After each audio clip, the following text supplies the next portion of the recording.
Hello, my beautiful, beautiful souls. Welcome to today's reading, and today we're going to be diving into why you're not feeling like yourself anymore. So, with this reading, what led me and what made me feel called to want to dive into this topic is because I don't know if you got the memo yet, guys, but at least as I'm filming this is a timeless reading. Want to keep that in mind, but there is a lot of transformational energy going on in the collective right now, and I really want to hold space for that, and especially for anyone that feels like they are going through some sort of identity unraveling of some kind, some sort of ego death, and I wanted to make a reading for that for you guys today. So the way that we're going to be diving into this, I kind of set up a little bit of a game plan, a structure, and how we're going to be diving into the question in mind so that you can not only walk away with the clarity you need, but insight, practical steps, and maybe even just information in reference to what would happen if you were to best support this transformational time for yourself. The first thing we're going to look at in general is what the energetic state you are in right now and what triggered it. Secondly, we're going to be looking at what part of your identity is dying and what purpose did it serve you. Thirdly, how can you best support this transformation and what happens for you and to you if you do? And then at the very end, we're going to do final messages from source, which is what I always do at the end of my readings. Okay, loves? So again, we do have a couple of different decks that we're going to be doing for today's reading. You guys can't see them. I always try to hide it from the frame because it is a mess on my table, left and right. Okay, so with that being said, I really do encourage you guys to ensure that you are centered and grounded enough before selecting the card that you feel most drawn towards. And these are going to be the significator cards that symbolize each of the piles today, which is this card being for pile number 1, this one being for pile number 2, and this beautiful Scarlet Moment card being for pile number 3. Okay, so make sure that you can ground, center yourself, take a couple of deep inhalations through the nose and exhale with an HA sound out the mouth. Trying to lengthen that exhale a little bit longer than your inhale, and maybe do that for a number of 3 to 4 repetitions at your own pace. And when you do that, make sure that you really settle in with the question, why do I not feel like myself anymore at this moment?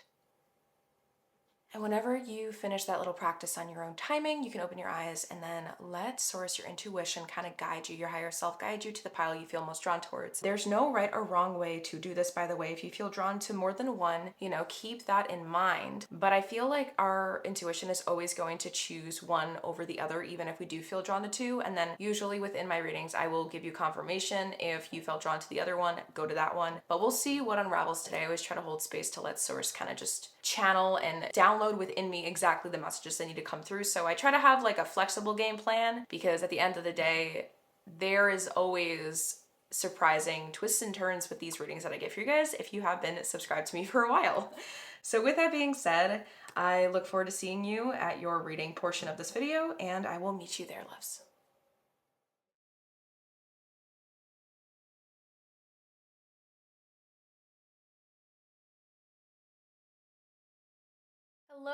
Hello, my beautiful, beautiful pile number 1s. If this is the card that aided you in selecting this pile, the number 24 card with the words saying clouded reverie, then you already know that this reading is for you in reference to why you don't feel like yourself anymore.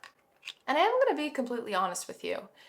Looking at the energy of this card instantly in comparison to all the other significator cards, like when I was setting up the space for this video today, and for the reading topic that we're diving into in particular, your significator card had the most intense, uncomfortable energy with it. It carried it. There's some weird residual energy here that I don't even know what that stands for, what that even means, because we just started this reading. You're the pile number 1, so there can't be residual energy of other people or like other piles before you, My words, I don't know why I have a feeling for this pile I'm gonna be messing up a lot, because there's like a lot of like containment with you guys. I don't know why. It feels like there's things that have been boxed up for really long, or a truth has been hidden for far too long. Like something has been like heavily repressed. And I'm hearing tipping point. It's at like its tipping point of coming out, or you're in the process of trying to let it come out. Either or. There's a lot of intensity with this group. And with the numbers adding to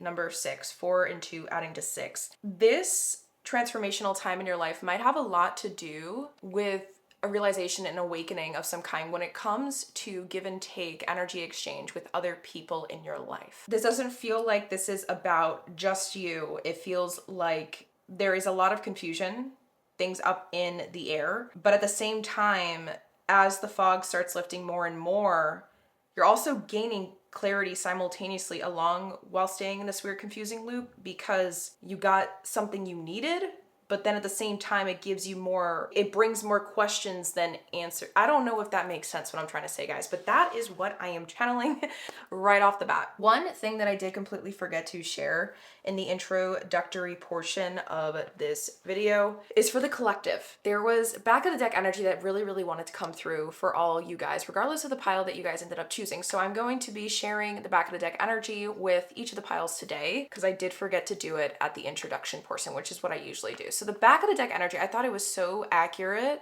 to this topic that I had to share it with everyone. And the back of the deck energy that every single person got, regardless of the pile they chose, is the edge of renewal. The number 3 is here. There's change.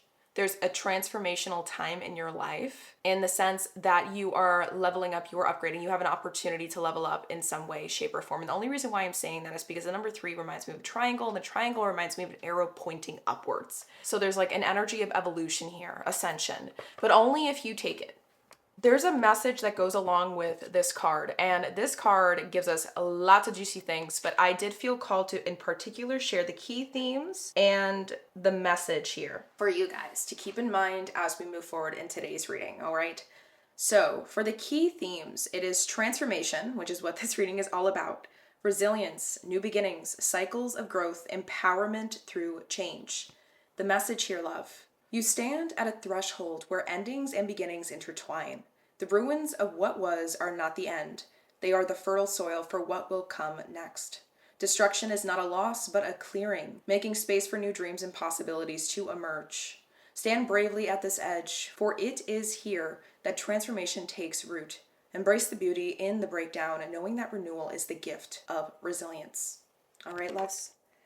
So let's just keep that in mind for you moving forward. And this obviously is giving me 100% confirmation and certainty that you are exactly where you are meant to be, because I think every single person here, regardless of the pile you chose, there's going to be some crazy revelational truths coming through today. Okay, so make sure you got something to take notes with and buckle up, because this one's going to be a ride, an unforgettable experience, okay? Make sure that you feel like you are in a safe enough space to be able to listen to this reading uninterrupted, or maybe even just take your time with it. Pause the video if it feels too overwhelming, okay? And I do feel called to give a trigger warning, all right, loves? Just know that you are supported, you are loved unconditionally. Even if I do not know who you are, I believe that we are all interconnected in some way, shape, or form, as we're all humans, right? And I want you to know that because of that, I see the light in you.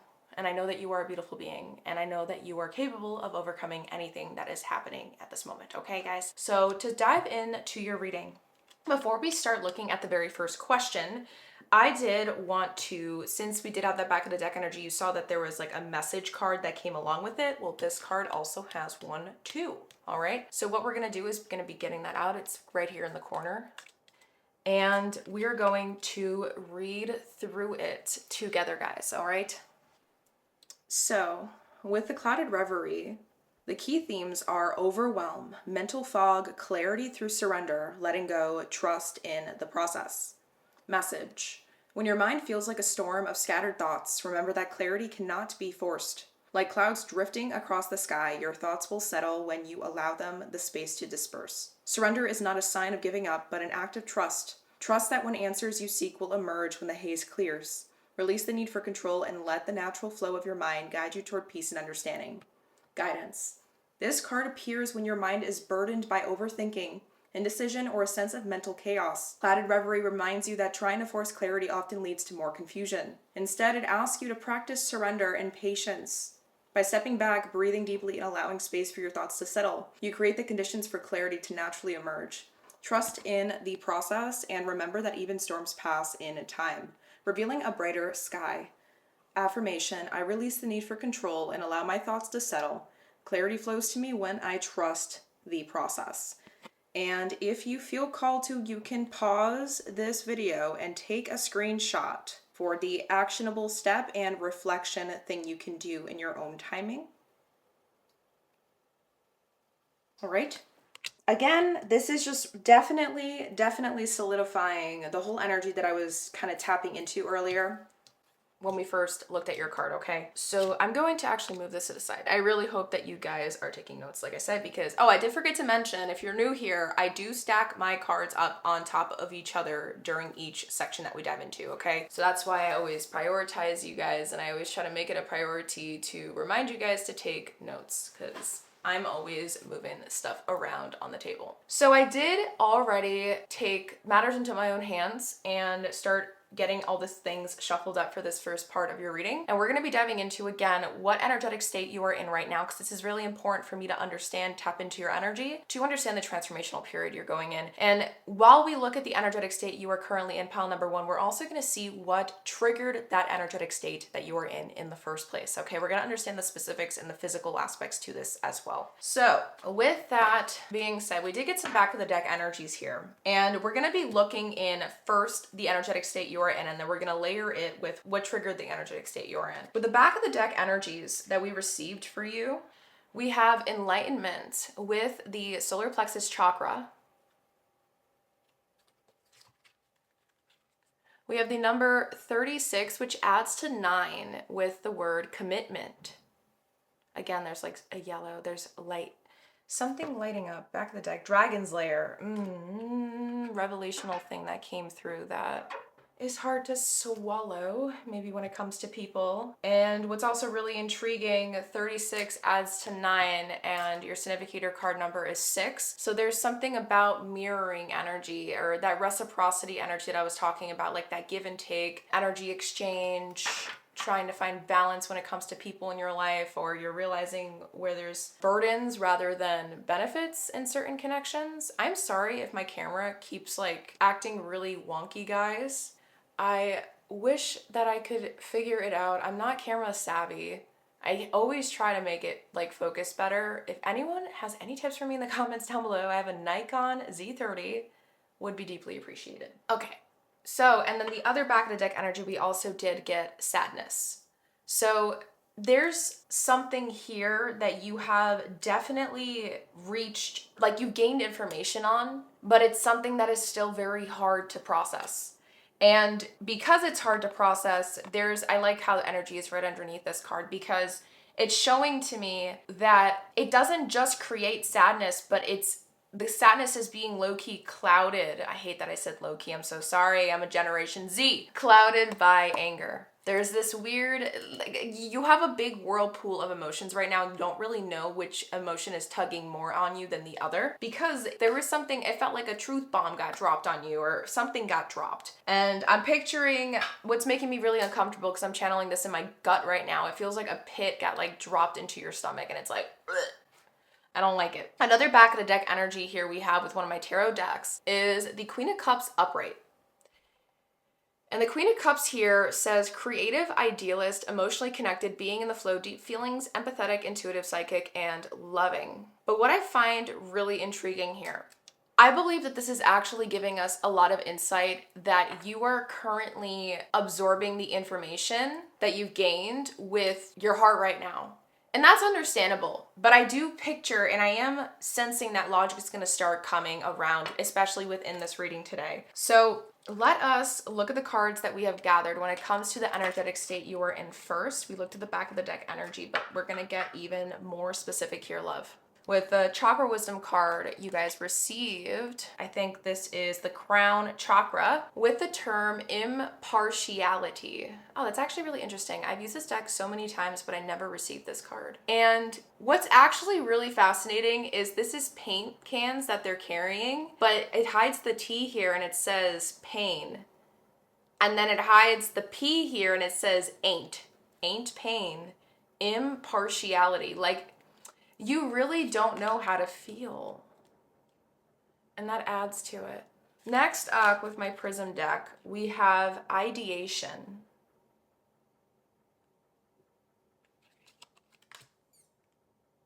Oh, we have these significator cards. We got a couple of these actually. And then lastly, for my Enchanted Maps card, You guys received rock bottom with the number 10. Again, there's like this mirroring energy thing going on here though. And there's finality here. Like, you have reached something that helps you lead you to a conclusion on something, but at the same time, there's still like some open-ended residual energy here that doesn't need to be here. And it is what's confusing you a lot right now. And then to top it all off, we have the Magician in reverse. With the pre-manifest, plan, establish a clear vision, thoughts becoming things, inception point.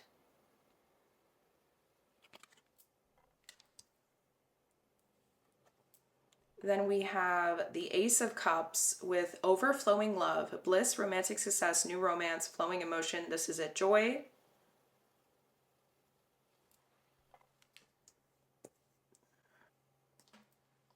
And then we have Temperance in reverse with lack of perspective, excess, impatient, discord, imbalance, antagonism, self-indulgence.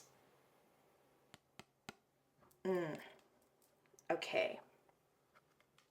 There's a lot of energy coming through. And the emotions are clouding your judgment heavily right now. In terms of the current energetic state you are in, pile number 1, it's honestly what I'm picturing is a toy. You know, like a yo-yo? I don't know why this is coming through, but like when you use a yo-yo and you're like trying to practice it, like how to I used to love yo-yos growing up, and you would throw it and I kind of sucked at it, so I'd always have to like reel it back in to get it started up again. I'm seeing your brain, the amount of times you've had to start that process of like trying to unravel something, to understand it, bring discernment to yourself, and like close that door, quote unquote, if that makes sense, or close that thought out, like move forward sort of thing, let it pass. It feels like a door has been constantly reopened, like in the sense that you gotta throw it, reel it back in, throw it, reel it back in. And it's not like doing the thing that yo-yo is supposed to do. Like, that's what I'm picturing your mind and feelings. Like, they're really battling with each other and they're very clouded by the emotions because there's something here that you really, really wanted. And it's just like when someone starts using the yo-yo as a hobby, like you want to start to learn how to do the cool things, you know? And there's been frustration because it's like, I know that I have the capability and resources to figure this out, but at the same time, do I really want to? Is this how I really feel? You're still, I think, learning how to trust yourself right now. In this energetic state, that's really shining through. The highlight right now in terms of your energetic state, pile number 1, has a heavy emphasis on learning how to trust oneself, discern between your truth and someone else's truth, or like the real reality here. You might have dealt with rose-tinted glasses syndrome, and I just call it that because it's just someone who doesn't want to see what's really in front of them. And by the way, I should have said this in advance, but I am a very blunt reader, okay guys? So the way that I talk, the way that I speak, it is very straightforward, very blunt. It's not meant to come off cold or heartless, but the way I channel, I just let source take the lead. So I don't think about how I deliver it, I just deliver.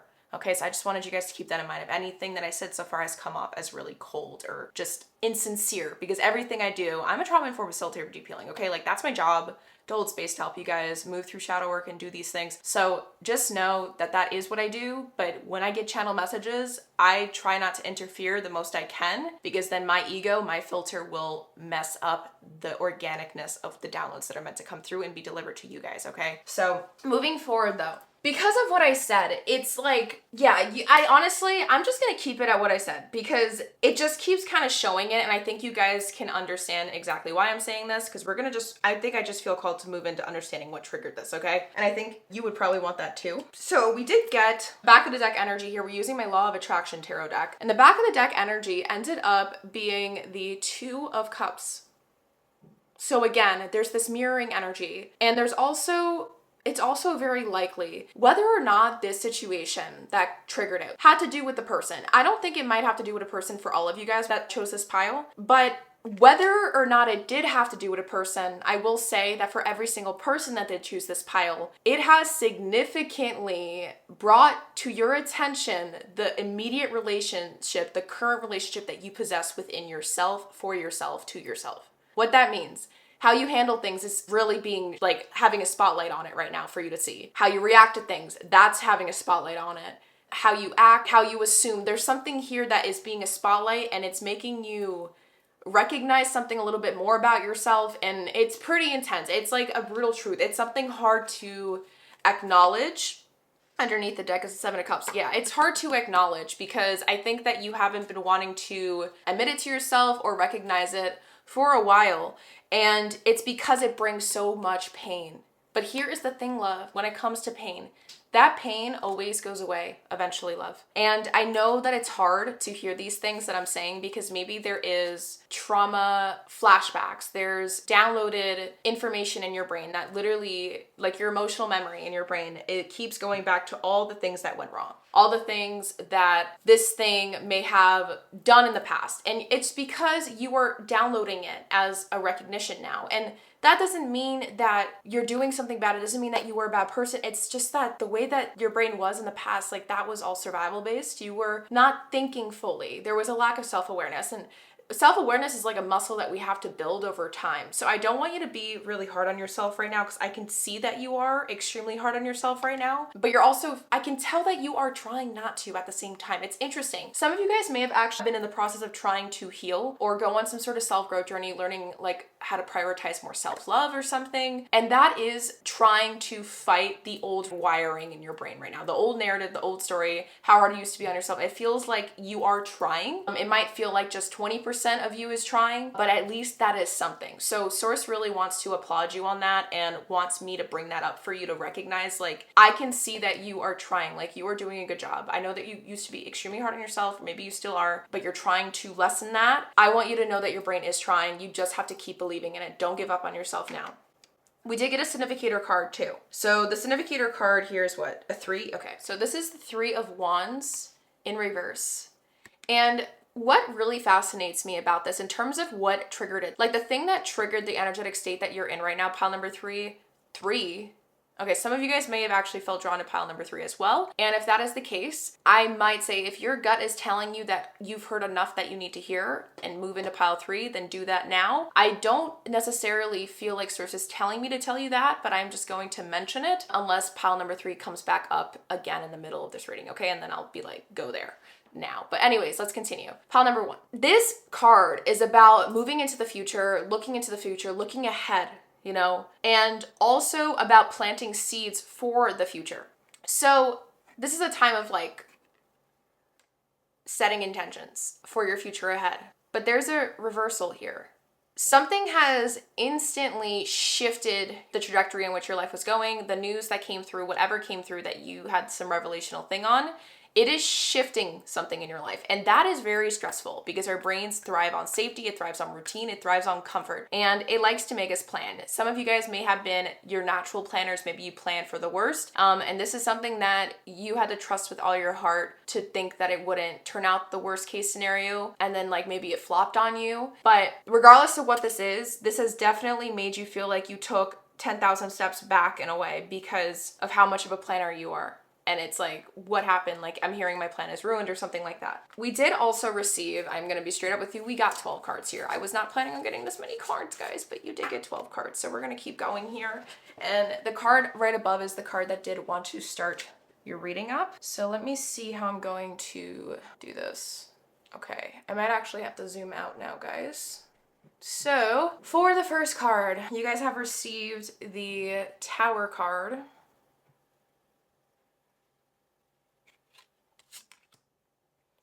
Next up, the 6 of Swords.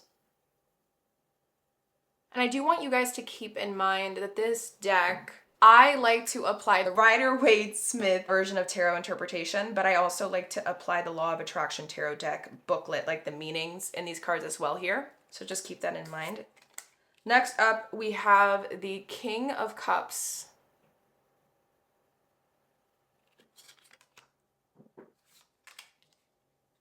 The Fool card.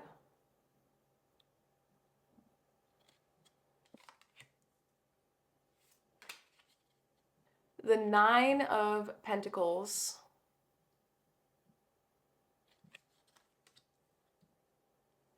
Let's move this so we have space. And the Queen of Wands. All right, so now clarifying these cards, we have the Tower being clarified by the Magician. Interesting, the Magician's coming out twice, but the Magician was in reverse up here.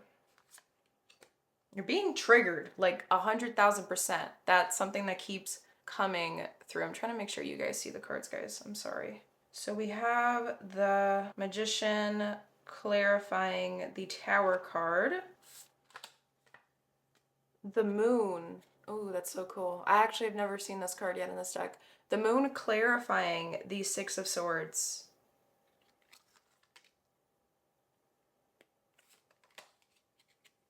The Six of Wands clarifying the King of Cups.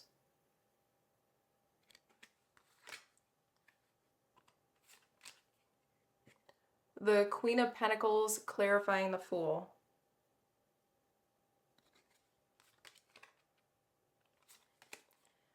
The Three of Cups clarifying the Nine of Pentacles.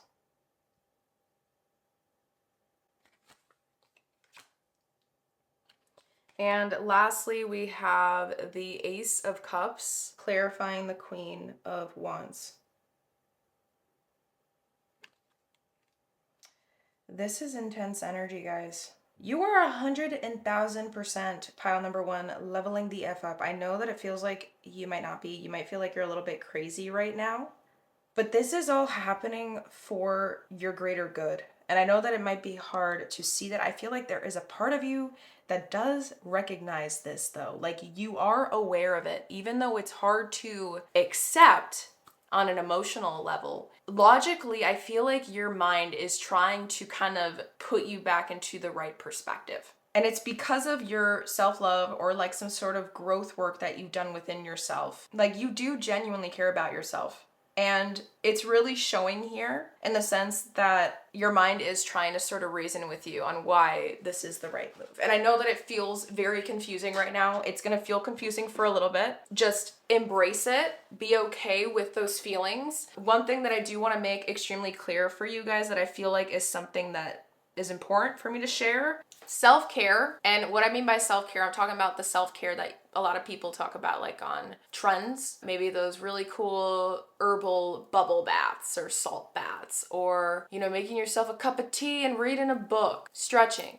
yoga, exercise, eating right. Like, people say that as self-care, right? Sometimes self-care can also mean nervous system care as well. Emotional care. Like, okay, another good example is like pampering yourself, like taking yourself to a spa, indulging in your favorite food. Sometimes people also use that as self-care, like getting your nails done, getting your hair done. Self-care. That's not self-care, love. That is just doing things that you rightfully deserve every once in a while for yourself because you care, which is understandable. But when I think of self-care, I think about it as being much more deeper than that. And there's a little bit of bypassing energy that is trying to come through during this process. In terms of what triggered it, I do believe that this has something to do with you realizing your worth, you realizing what you will take on and what you won't take on. And as scary as it sounds, this does have to do with a person. I really feel like I'm like 80% sure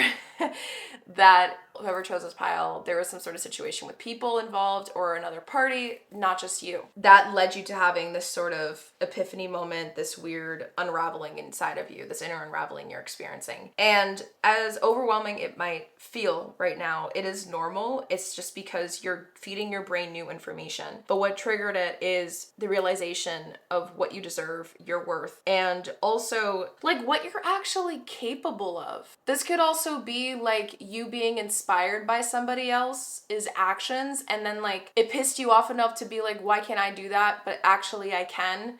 And then like it's leading you to want to go focus more on like following a dream or like doing something, taking something more seriously for yourself. Really, to be honest here, pile number one, like this can really go a lot of different ways. So I take back the 80% thing with a person. But actually, actually, no, I'm lying. What I meant by person is it might not be like a love situation, but it could also be, like I said, looking at someone doing something and then being maybe jealous or having like envious energy. And then you're like, how can I do that for myself? And then now you're realizing that you always were capable of it. There's like this weird, like, feels like it hurts, it stings, because it's like you recognize like a fact about it or a brutal truth. But then at the same time, because of the sting, you're like, okay, now I can move forward now because I got that sting. But it's still hard. And it's like you're carrying a lot right now because I feel like your brain, it moves quicker than your emotions or your nervous system. And your nervous system needs time to catch up. And now I understand, sorry guys, I have ADHD. If I feel like I'm bouncing to a bunch of places, this is just how Source wants me to deliver the message, I guess. Now I remember what I was talking about. I was saying like, self-care. You really need to make sure that you are prioritizing sitting with the emotion, like literally saying out loud, like whatever emotion or feeling you are experiencing. I've been doing this recently for myself as well. Like say, I embrace anger. Anger is here and that is okay. Anger is normal and it's just because I care. It's just because I have passion and I can use this anger to blah, blah, blah. Like I literally talk out loud to myself and do that. And I really feel like this is something that you need to make sure you're doing because I do feel like there is some weird bypassy energy that is why this is so hard to move through right now. When in reality, you are going to be so grateful if you're still listening to this reading, like you're going to be so grateful that you stayed till the very end. Like you're going to be so grateful that you heeded the words because it really does feel like there is something beautiful on the horizon for you, pile number one, when it comes to where your future is going, because you have shifted the trajectory by having this revelational truth within yourself. Okay. So that's very, very beautiful. And I know it feels like it's not the case, okay? But it is. And I'm telling you that it 100,000% is. I think you just need to see that. And the only way to see that is to move through it. Not run away, not just pamper yourself and call it a day and say, I'm over it now because I got my hair done. You know what I mean? I used to dye my hair a different color when I'm going through stuff and I thought that helped me. No, it didn't. I still carried the stuff, you know what I mean, into my future. And we don't want that here. And I feel like that's something really important that wants to be prioritized for you guys specifically. Moving forward, now let us see the part of your identity that's dying and the purpose that it served, okay? What this is gonna do is help us differentiate between what's going on, what triggered why you don't feel like yourself anymore, but what is the exact part of your identity that's making you not feel like yourself anymore, that's dying? Like, what is that? We're gonna figure that out now. We did get cards out already for this part. And we're going to be looking at this before we look at the purpose that this part of you served, okay? So we do have a couple cards here that we're going to be using. First up, for the Citadel card that you guys received, you have the Forgotten with the words missed opportunities and fear of failure. I'm layering, guys, just warning. Next up, for my shadow work deck, you have the word resistance. Go with the flow and be open to life's changes. With the sub words here, opposition, refusal, and denial. You're waking up. That's what I am saying. And then the way I use my past life cards, the way that they landed was like this. So we're going to be looking at the words that are upright in this way, okay? So you guys did receive the love category with star-crossed, and then faith primal or aboriginal, and then Buddhist ascetic. I don't know what that is, but I did look it up, and it's like a monk or a nun, like kind of someone who's very extremely disciplined to like their practice, and they completely release any need for attachments of some kind. Like it's crown chakra energy, because the illusion of the crown chakra is attachment. And we must release it. It's the demon. It's the thing that holds us back from opening that chakra fully, connecting to source. And this is already, like right off the bat, if you haven't noticed, giving us insight in terms of you shifting your perspective. Like this is what is currently dying with you in terms of the identity that you hold. Pile number one, you are releasing the need to control it, to feel like you need to constantly have a plan 24/7. And you're understanding that you don't need anyone to get to where you want to be, to who you want to embody, the goals that you want to get to. Like there's something here about have faith that if you had to like recently let go of something, you know that saying, like when you love something, let it go, if it comes back to you, it's meant to be or whatever. I'm picturing that, I'm sensing that, I'm picking up on that right now. And it really feels like you are learning how to literally embody that exact saying right now. Like that part of your identity, the part of your identity that wouldn't embrace this unknown, it's leaving, it's dying right now. And the purpose that it served, we can check. Let's see. So we did get 10 tarot cards here, and the card at the top, again, is the first card that wants to start this up. But we did also get like a significator card. And before I go here, I did want to mention one more thing that I am seeing, love. And it is that, again, regardless of whether or not this did have to do with a person, this could have been someone that inspired you, like I did mention earlier. And maybe someone called something out about you. I feel like there was a person involved somehow. Let me know in the comments down below if you picked this pile, and feel free to share your story. I love to hear what you guys have to say. And trust me when I say this, you will never know, or you will be surprised when I say that, you know, I'm really trying to get the comments going here because I feel like you guys could use support always in my pick of cards. My pick of cards are pretty intense. I'm telling you right now, if you think that your story doesn't matter, it could matter to someone else somewhere else on the planet. And you won't even know until you try. And it could even be helpful for you to do some releasing right now. So I just wanted to put that out there. I don't know why that felt important for you guys in particular. So maybe you guys can like support each other. Whoever chose pile 1, like feel free to go in the comments and like share your stories. Cause I really feel like you guys are gonna be able to like converse or something like that with each other. Moving forward though, the other thing I did want to mention, like I said, there's also this thing about just fully accepting like it is what it is. I don't know everything that's around the corner, but I'm okay with it. I'm absolutely okay with it because I know that I can't control that thing that is around the corner, but I can control how I react. I can control how I take care of the situation. And it's like you're waking up to this idea of like the part of your identity is dying is the part of you that used to think in the victim mindset. It's the part of you that used to think life is happening to you, not for you. It's the part of you that used to get small and look for answers outside of themselves when they said, what do we do? Like they wouldn't use the things around them. Or like if you had resources, like you have a computer, you have Google, you have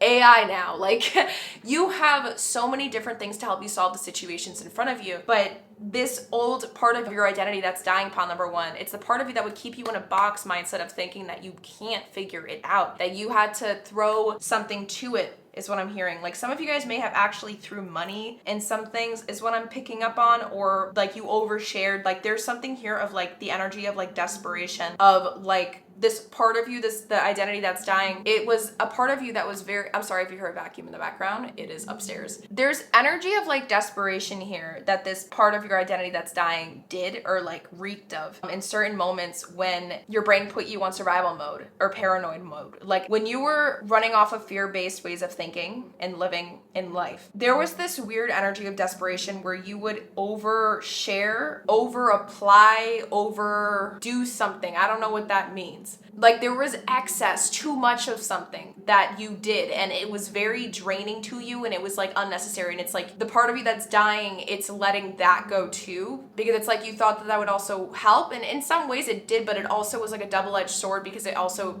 brought like risk along with it. I hope this is making sense what I am saying, but that is what I'm channeling. Okay, now let's see what purpose did this part of your identity that's dying serve for you, okay? So we did get a significator card here, and this is my black tarot deck. It's literally called the Black Tarot. And we have received the 5 of Wands for your significator card. So that's really, really intriguing to me. The back of the deck energy that we received for you guys here was the Knight of Cups. I think that there was this need for excessive control when it came to something that your heart wanted deeply. This is about like the energy of someone, like the energy that's like something that you deeply, deeply desired that didn't, like when it came to your heart, like you always would try to follow your heart. That's how I know that you care about yourself, guys. But when you would, it also put risk into it. So then this old part of your identity that's dying, it would like double down on the risk by oversharing, overdoing in the situation, somehow overcommitting, over engaging. There was too much energy in some way, shape, or form here that it would like strangle the thing that you were trying to follow your heart with. But it was also for protection. Like you would try to protect yourself from letting your anxiety ruin it. Like, I don't know why, if there's like an old embedded like narrative in your head that you mess things up, or that things always go wrong with you, or you think you're like a bad luck charm, or like no matter how hard you try, things don't work out. there's something here about that script on replay. And this part of your identity that's dying, the purpose it served was to protect that from getting worse. Because you do deeply care about yourself, but I feel like you took a while to wake up to that idea, and that is part of the process you're moving through right now in terms of why you don't feel like yourself anymore. Because it's weird to align your actions or reactions and ways of thinking, all that stuff, with a new view and perspective on you, towards yourself, how you view yourself. And you're trying to befriend yourself. You're trying to, it's important to you, but at the same time, it's hard. I don't know why that is the case though. Why? Okay, anyways, let us continue. So for the first card, we have the Four of Cups. This is such interesting. I always thought this deck was so like fascinating on the pictures they use. I'm actually going to move these up here. Yes, that's what I'm gonna do. So that I have space up here to continue layering. Okay. So we have the Four of Cups. Next up, the Chariot. The Chariot's like right there.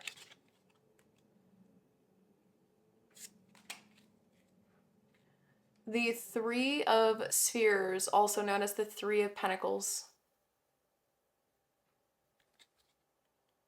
Oh, this is so interesting. I don't know if you see it, but this is a big person balancing, trying to like not fall. But then there's like this little person at the bottom and they're like, hey, like what about me? That's actually really a cool perspective. Next up, we have the Queen of Cups. She's holding something over her head. There's a cup, but there's like a shadow of a cup behind the cup over her head. And then for the last card for this first row, before we get into the clarifiers, is the Four of Spheres, again, known as the Four of Pentacles. Protection. This is literally ending with the card of self-preservation. Now let's get the clarifiers out. We have the Knight of Swords clarifying the Four of Cups here. There's a lot of intensity in this image. Chaos a little bit. Clarifying the Chariot, we have the Six of Cups. And then there's like a little orb here showing a memory. Trying to protect something. Clarifying the Three of Pentacles, we have the High Priestess. For the Queen of Cups, we have the Moon, and I think the Moon came out earlier. So there's a lot of Moon energy here.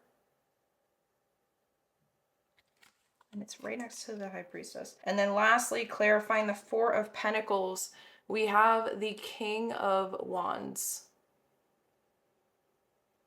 There's a lot of fire that drives you, pile number one. And when it comes to the purpose that this part of your identity that's dying right now served, it served the purpose of protecting the things that were closest to what lit you up. And that had a lot to do with the things that your heart desired. So when it came to the things you were passionate about, or people you could be passionate about. And when I say people, this could be friends, this could be like who you are as a person, how you treat people. You really would go above and freaking beyond for these people, or just person, or this thing. But you would go about it in the way where it was like fear-based, fear-aligned, in the sense that it was all just trying to protect your vision, your hopes for what it could become, your hopes or vision for what you want it to be, is what I'm hearing. Like you would try to shape it into how you envisioned it to become, or you wanted it to be, you desired it to be. And sometimes that drive for that thing was so strong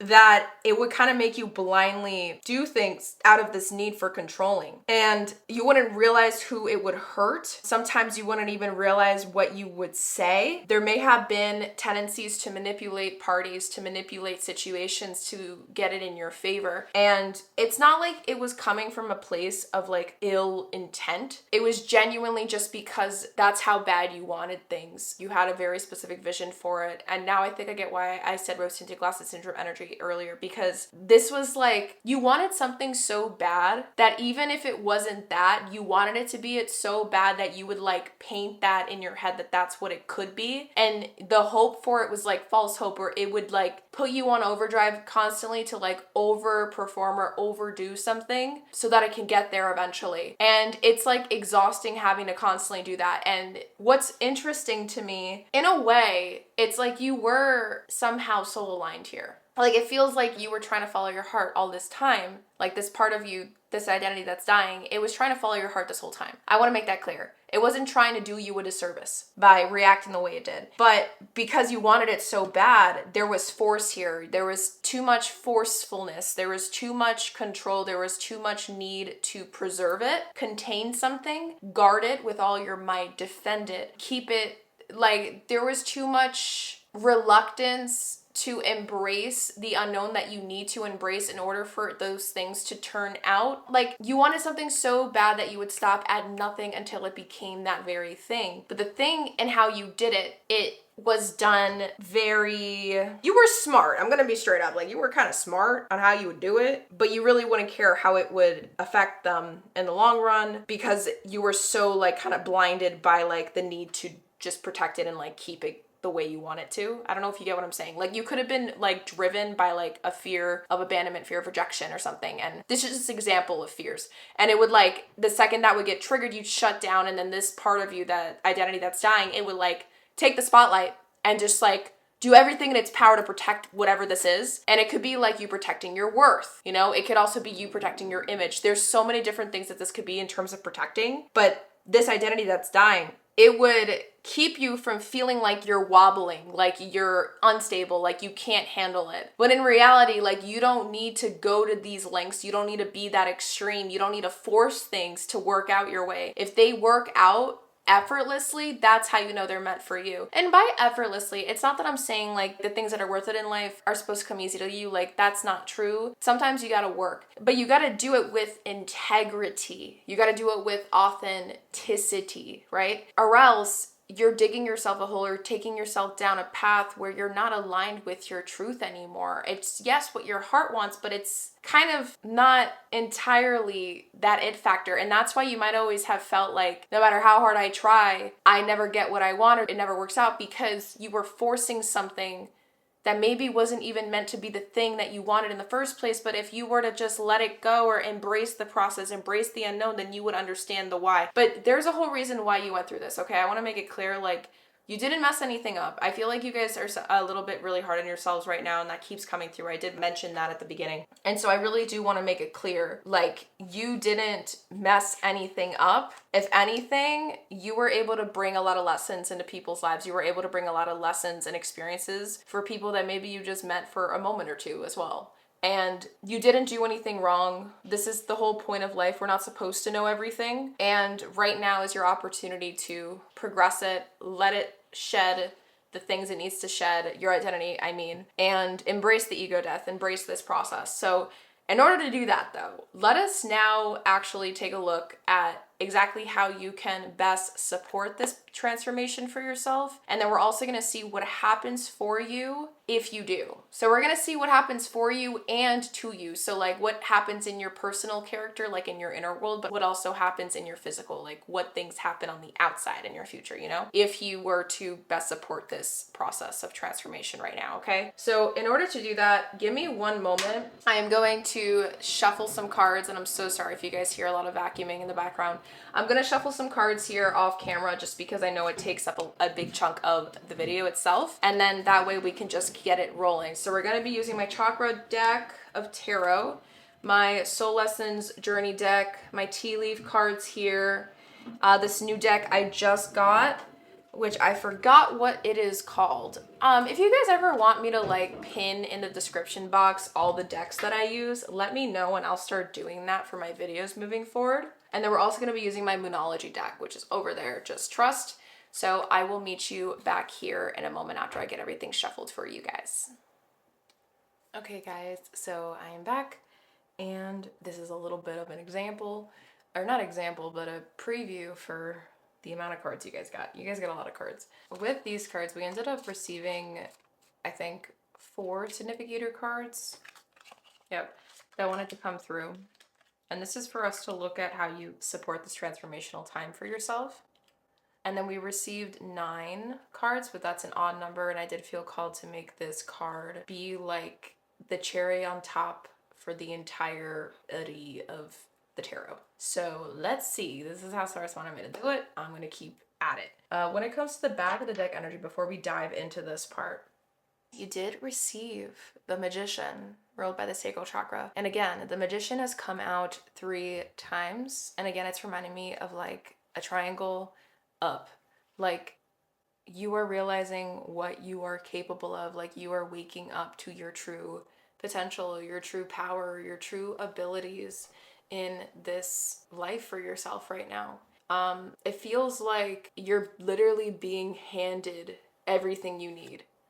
Underneath it is the 4 cups though. So it's like you're still learning how to accept that for yourself right now. And you're going to be in this weird process of like acceptance, but not acceptance, but because you're still integrating, you're still processing, your brain is still, it's more comfortable with the old brain rewiring than it is comfortable with the new one you're trying to instill inside it. So very interesting stuff. I'm actually going to put the back of the deck over here. So for the significator cards, let us look.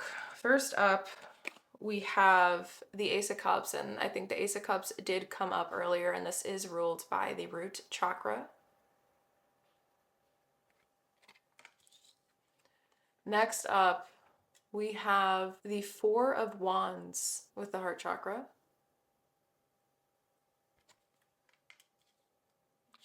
Thirdly, the Sun. And I think this is the 3rd eye chakra. And then lastly, also ruled by the 3rd eye chakra, is the Hanged Woman, aka the Hanged Man. So the overlying theme is understanding that through what you are doing right now, this whole process that is unraveling before you, pile number 1, you have chosen yourself. You need to understand that. You need to process that truth. I think that's really, really important in terms of integration, because until you digest it, you're going to keep feeling like you're in this weird limbo feeling where things are just uneasy and you're teeter-tottering between, was this the right thing or was it not the right thing? And that's not going to stop until you put your foot down and make that final decision that it was, but you have to rationalize with your brain a little bit. So coming here, I am feeling like one of the best things that could be extremely helpful is to recognize that there is emotions, okay? That is really, really important. And then I think what is going to come next is your brain's going to try to reason with them. But in order for it to know that there are emotions, you have to accept that there is, and that means you have to state them, identify them out loud clearly, and embrace that process for what it is so that you can be able to move forward onto the next steps that are required of you. What's really also fascinating here, you don't just have one overpowering color. At least right now, I'm not picking up on that. Like you got sacral, root, heart, 3rd eye. All we're missing is crown, but the crown is also here. So this really feels like a full body, like integration sort of thing, where the mental body, the emotional body, the physical body, the spiritual body, like all the bodies basically are coming together right now to accept this truth and to try to support this transformation right now. And it's saying that that's what you need. Like there's no one specific thing that you got to do right now to make it in terms of best support. It's just you need to download that truth into your whole being, which means like, you know, you might have to do some movement medicine for the physical part so that the emotions can move, right? And then you have to look into maybe speaking it out loud to yourself, looking in the mirror, looking at the truth, the physical. Maybe that also means practicing movements to reconnect you to your truth, maybe doing tapping. There's like this practice that I was trained in yoga therapy to do to help people reconnect if they're dissociating. And it's like lightly closed fists, like light, not like tight. And just use that to lightly tap on your body. Like you can start lying down with your knees up, feet planted on the ground. The back side of your body on the ground or bed or wherever you feel it's safer to do this. And then you could just practice going from the top to the bottom or the bottom to the top, reconnecting to the physical body. It's going to help you kind of reconnect to your sense of self, because that's in the middle of being constructed or revitalized or awakened or reawakened is what I'm hearing, because it was there at one point in your childhood is what I'm hearing, but then it got stripped away from you and you've been on this journey ever since to find it again or bring it back. And it's coming in, it is. But in order for it to fully come in, you have to support the process of it, the full integration process. And you do have the ability to, and that kept coming through since we started this reading. All right, so diving into this now, like straight up. So we're going to be doing 4 cards here, 4 cards at the bottom, and this is like the cherry on top energy. The first card we have here is the 7 of Pentacles. Oh, okay, I just realized something. This is the third eye, and no, I'm lying. This is the crown chakra. Sorry, guys. This is a 7 of Pentacles. Now we have the crown chakra here. Next up, Temperance, ruled by the root. Interesting. Integration, patience.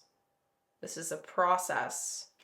Those 2 cards together, that's what it is. And it's interesting because they kind of feed into each other, because it's like about persevering, embracing the alchemizing of this process. And you did have Temperance in reverse earlier. It's very interesting, the mirroring. I don't know if you've noticed that in your reading so far. Next up, thirdly, we have the 9 of Wands, sacral chakra. And then fourthly, to finish up this first row, we have the Knight of Cups. Finally, the throat chakra is here. So you literally have all the chakras. This is like the first time I've done a reading using this deck in like a pick a card where there's not a dominating color. So it's very intriguing to me. And then now to get the clarifiers, we have the Queen of Swords with the third eye chakra clarifying the 7 of Pentacles, which I find kind of funny because I was like, was it the crown chakra or the third eye? But the third eye is still clarifying it. Clarifying the Temperance card, we have the 7 of Wands. I was waiting for that. I had a feeling the 7 of Wands was going to come through eventually. Clarifying the 9 of Wands, we have Justice.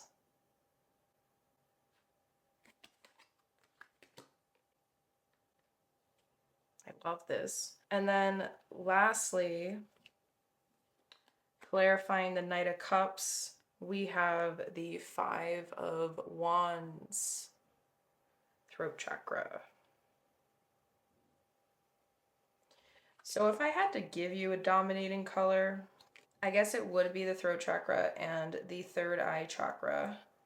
But this makes sense. And the reason why is because I kept channeling that energy of like needing to say it out loud, make a statement. And what is definitely coming through here is in terms of how you can best support this transformation. Before we look at like the cherry on top energy, there's a lot. So when it comes to the best way that you can best support this transformation that you're going through, my beautiful pile number ones, there's also an energy or like message here of doing everything in your power that you possibly can to protect the process that you are moving through. And what I mean by that, there is something in your brain that is shifting. There's a perspective switch. There is a brain rewiring going on, and you need to do everything in your power to protect it. And I feel like you've been doing a decent job. You know, I did mention that a couple of times. I feel like you've been already kind of going through some sort of self-growth journey before this reading found its way to you. But there is a reinforcement of that here coming through from source. When it comes to the best way to support this transformation, they really want you to double down when it comes to how you maintain self-awareness in this process. And what I mean by that, try to do everything in your power to stay in the rational part of your brain. When you get triggered, don't let the trigger eat away. And actually, there is a video that I will highly recommend that you check out. It's on my YouTube channel, and it's a video I made a while ago. I'm trying to remember. I think it's called How to Stop Negative Thinking, or the steps I took to stop negative thinking or something. What helped me stop negative? It's something about negative thinking. It's in the title. Highly recommend that you guys check it out. I feel like that there's something in that video that's going to specifically help you guys a lot here, because it's like something about making sure that you stay in connection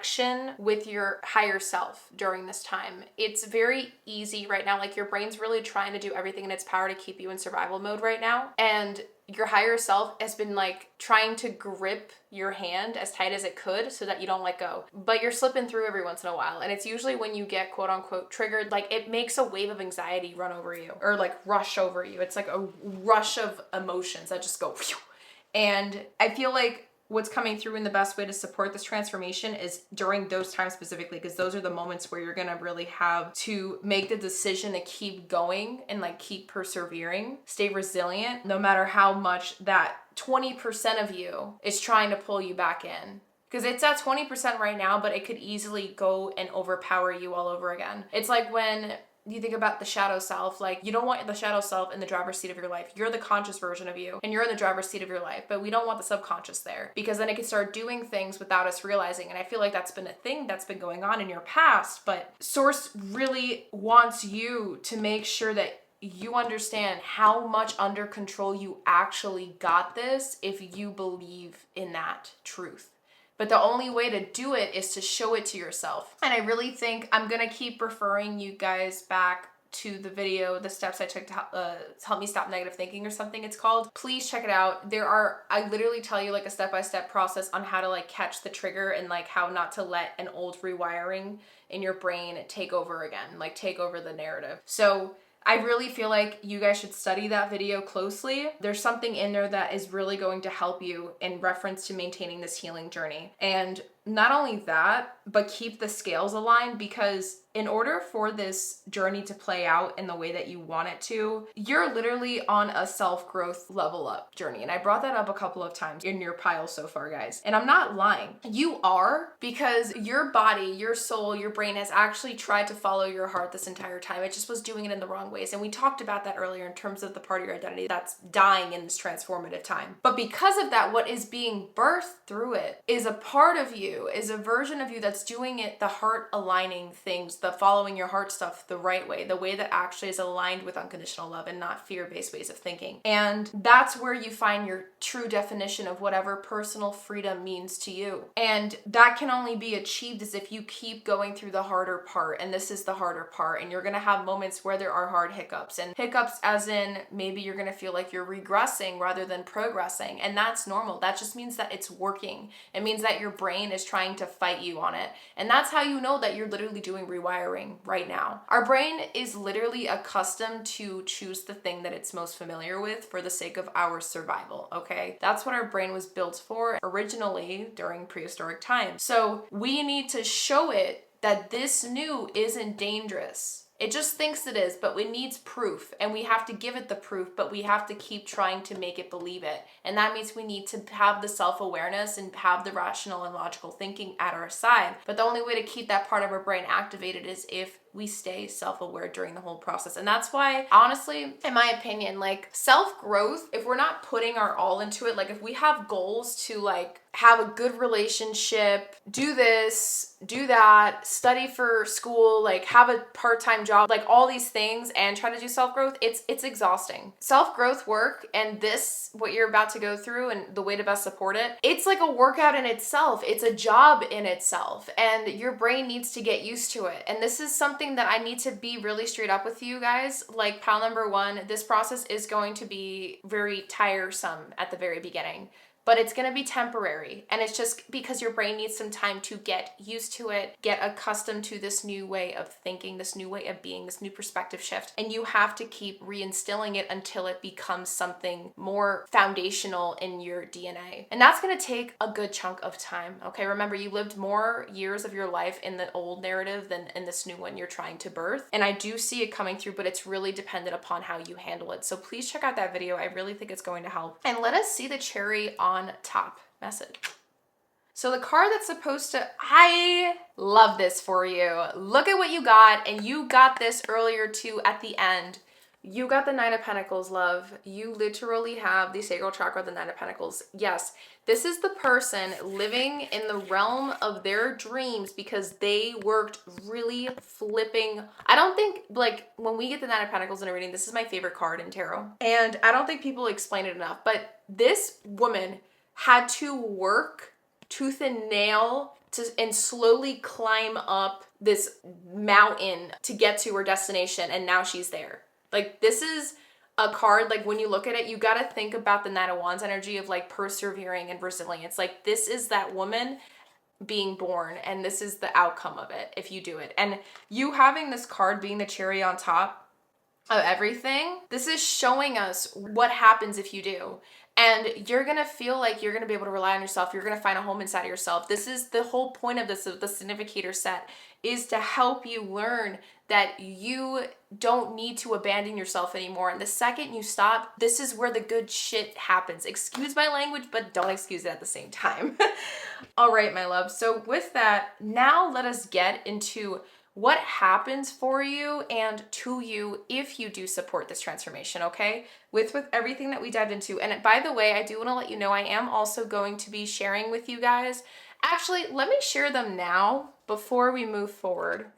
So I have these practical action step type of decks that I own, and I bought them because honestly, I absolutely love leaving you guys with takeaways and things that you can do to practice or apply the things that we dive into deeper. So I did already pull these out in advance. So we did get some self-discovery questions for you, and I did feel called to use the back of the decks for you guys as well here. So I'm going to read them out loud in case any of you guys are using like the caption thing to like transcribe to your language. I don't even know if I said that sentence right, but let's pretend I did. Regardless, I do highly recommend, please pause the video and screenshot everything that I am going to share, or write it down so you can do this later in your own timing. These are going to be prompts you can journal and reflect on that are going to aid you in this process of supporting this transformative time for yourself, as well as in my Stress Less deck. These are going to be practices that you can embody. And I did ask Source while I shuffled this deck, what are the best practices that are going to aid pile number one in this transformative period in their life, okay? So these are the cards that we did get for you. And again, the back of the deck energies I did feel called to share. And I just felt called to kind of get this out of the way so you guys, I take care of it before we move into what happens if you do. Just, I feel like this is technically part of this part of the reading. So for the back of the deck, the first question you guys received, what do you need more of in your life and why? What do you need more of in your life and why?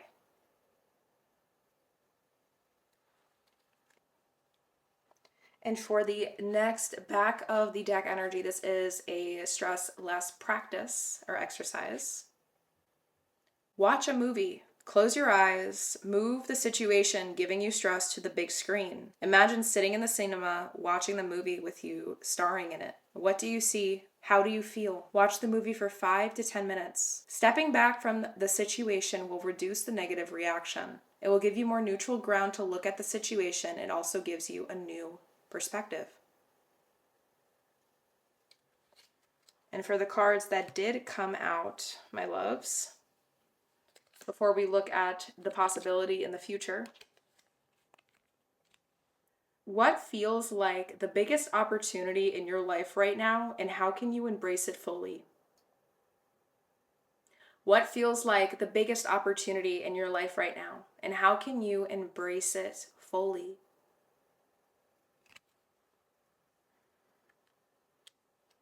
And for the final exercise, breathe with your diaphragm. Close your eyes and breathe normally. Which part of your lungs are you breathing with? If you are breathing with your chest, you are not using your whole breathing capacity. Chest breathing is very shallow. Put your hand on your diaphragm and feel your breathing. Sometimes your diaphragm might feel tighter than normal. If you feel a tightness, keep doing this exercise for a few minutes. If you feel relaxed, keep breathing for 5 to 10 minutes. Deep breathing relaxes the body, and focusing on your breathing relaxes your mind. I highly recommend that you guys look into what diaphragmatic breath is. It is something that I do in my own personal healing practice and self-growth journey all the time for nervous system regulation. I do it actually first thing in the morning before I start my workday off. So I highly recommend, if you guys are visual people like me, you guys can always just look this up on some social media platform, and there's probably going to be someone that is going to show you how to do it, okay? So I feel like breathing, perspective, grounding, it's embracing, you know? I feel like a lot of these cards keep going back to remembering like self-care isn't just like putting a band-aid on it and calling it a day. It's about moving in the depth of it. And it seems like these practices and stuff are kind of helping you do that.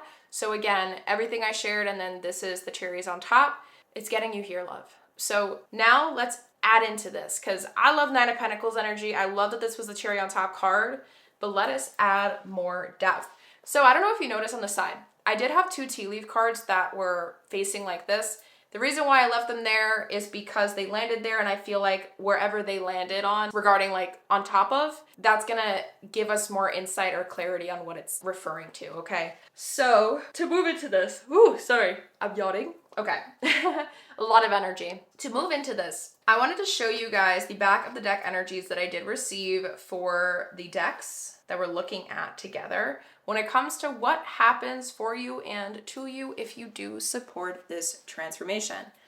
So we did receive pineapple with reconciliation, and then paired it with peacock, beware of great pride. I feel like this is just giving us the idea that you are literally in the process of reconnecting to your true self and the relationship you have with yourself. It's strengthening. You're finding that home inside yourself.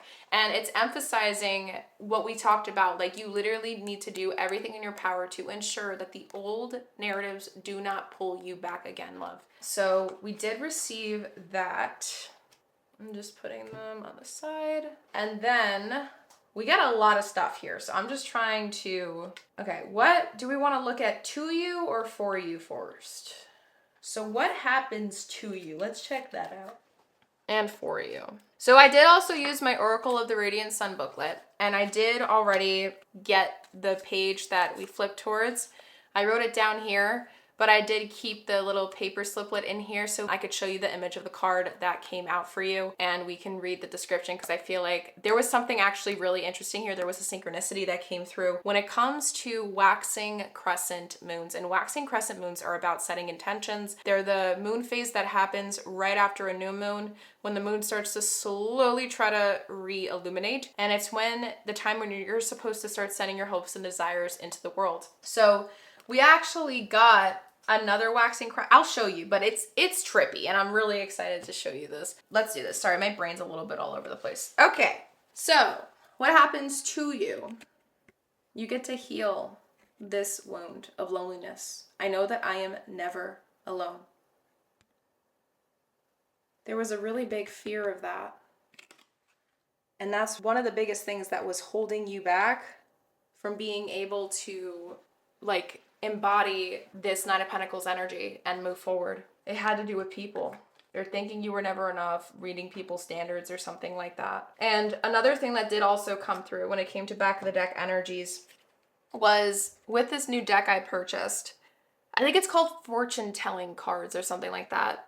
This deck, like this set of cards, like kind of flew out, and only this card was like upright. But this is the back of the deck energy. So we did get pathway, and then wanting to pair with it was thoughts. And I feel like, again, this is telling us what happens for you and to you if you do support this transformation. You're going to start carving a brand new beginning for yourself that is no longer aligned with the old stories that were holding you back. The things that you thought you couldn't attain, they're coming into your view now. You're going to start seeing light at the end of the tunnel, but it's about releasing the old.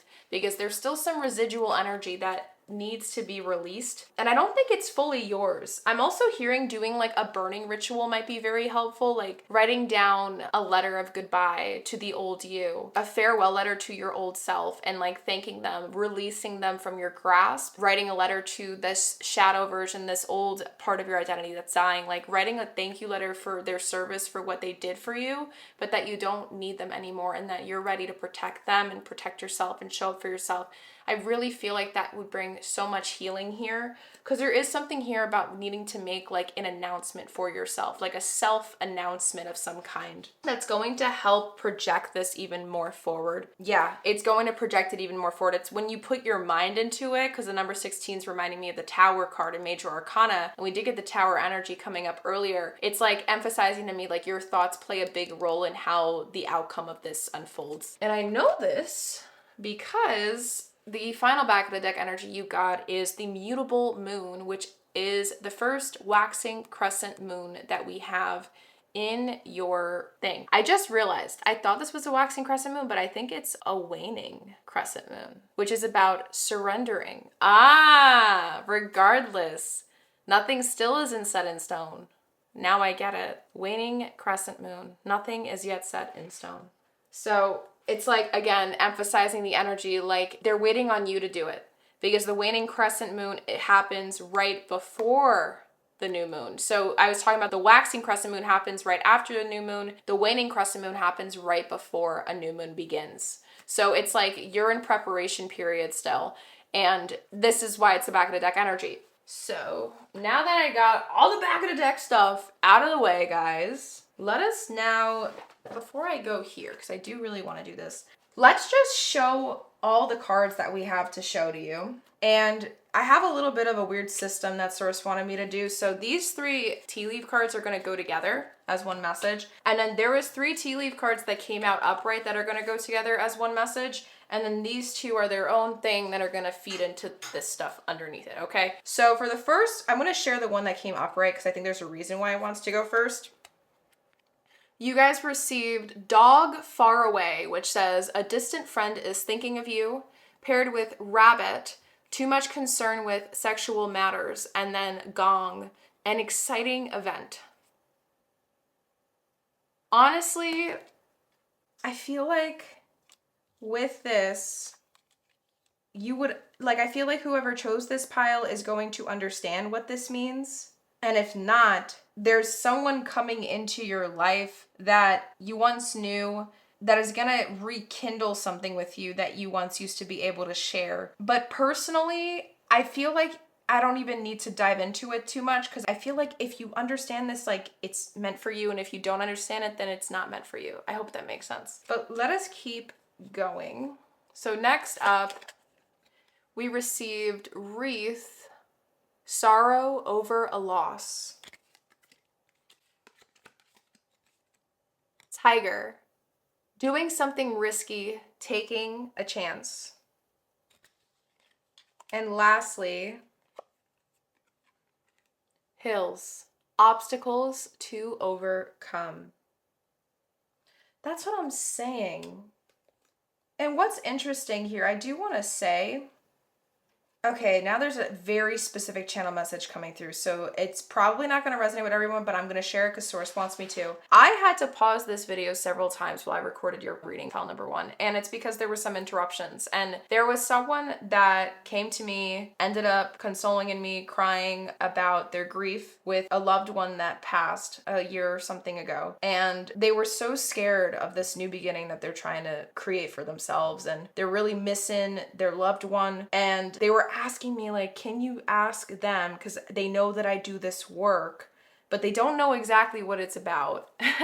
I am open to do these things for like friends of mine and stuff, but she asked me, could you please like send so much love to this past one of mine and let them know that I'm thinking of them. And they gave me a piece of what was theirs and asked if I can ask them to bring them somebody that will love them and treat them right. And I was trying to tell them that I can definitely send the love. I can definitely do all the things. But I need you to understand something, that those things don't get sent to us. We have to meet them halfway. And sometimes the energy that we put out, if we're aligned with fear, if we're aligned with shame, if we're aligned with so many negative things, we're not going to attract the thing that we want if we don't have that within ourselves first. Moral of the story, there is something coming through here because there was grief that interrupted my video recording with this. And so if any of you guys are grieving a loss of a friendship, of a person in your life that meant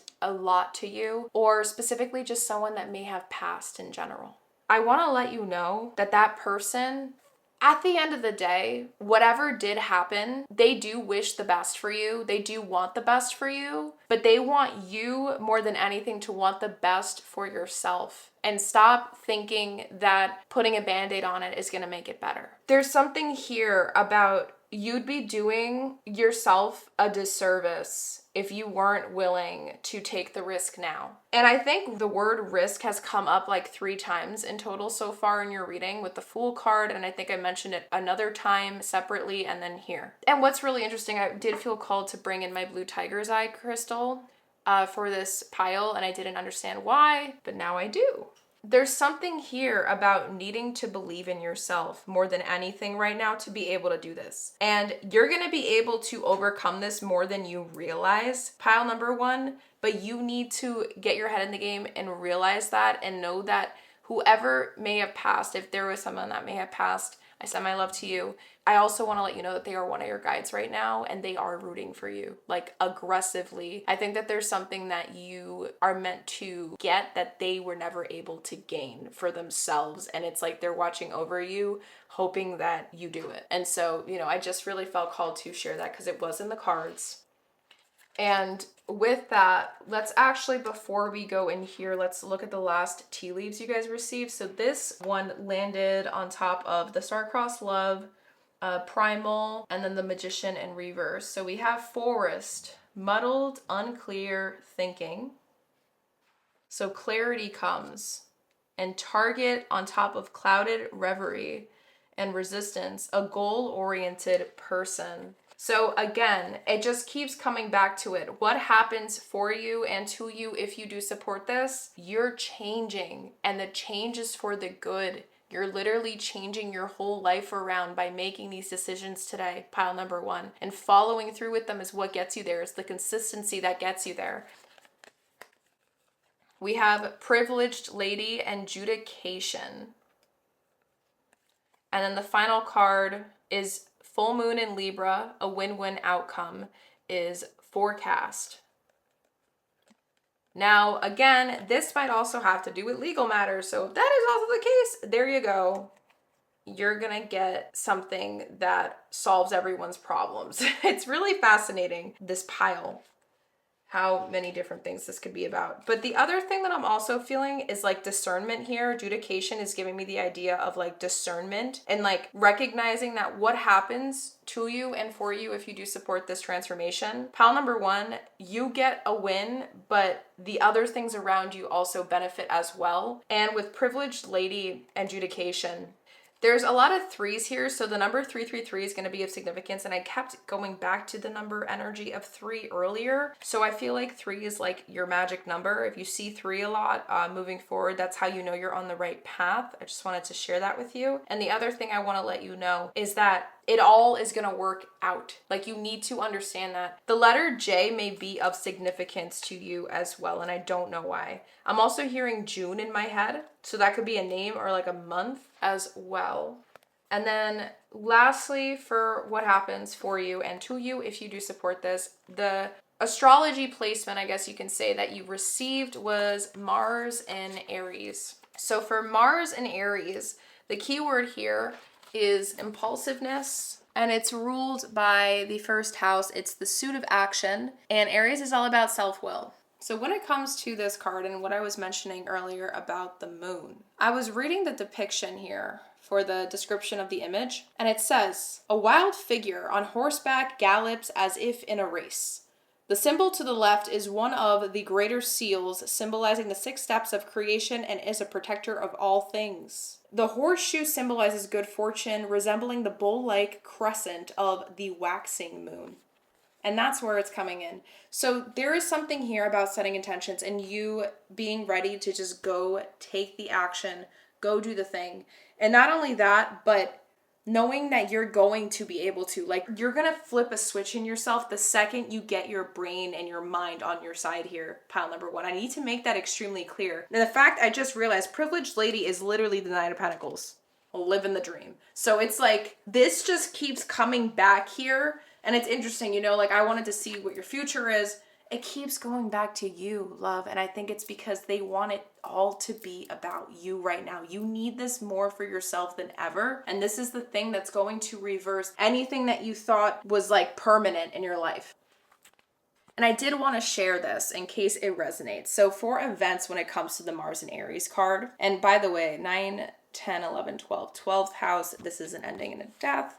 Okay, events. A challenge that requires courage, proving oneself by tackling the unknown, acting on impulse in a sudden situation, leading others with enthusiasm into a new venture. This is what you can expect. When this card is drawn in a reading, it shows that some kind of physical and or competitive action is necessary for the well-being of the person asking the question. So there you go. You are meant to do this. And your will of self, you're going to start strengthening in that, and you're going to start believing in yourself more. And you're just not going to recognize yourself by the end of next year, I feel like.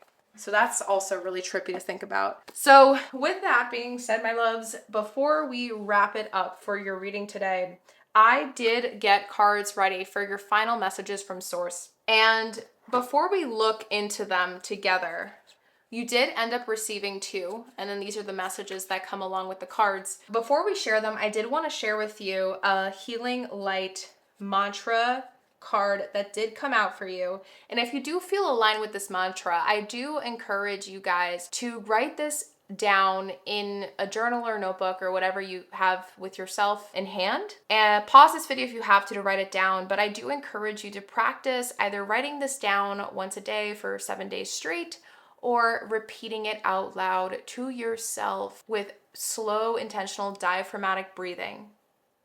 Okay? 7 days in a row. So here it is. Elevation. I free myself from fear and trust the universe. I direct my thoughts to the beauty inside and around me. I use my spiritual strengths and knowledge to create light, and I rise above all doubt.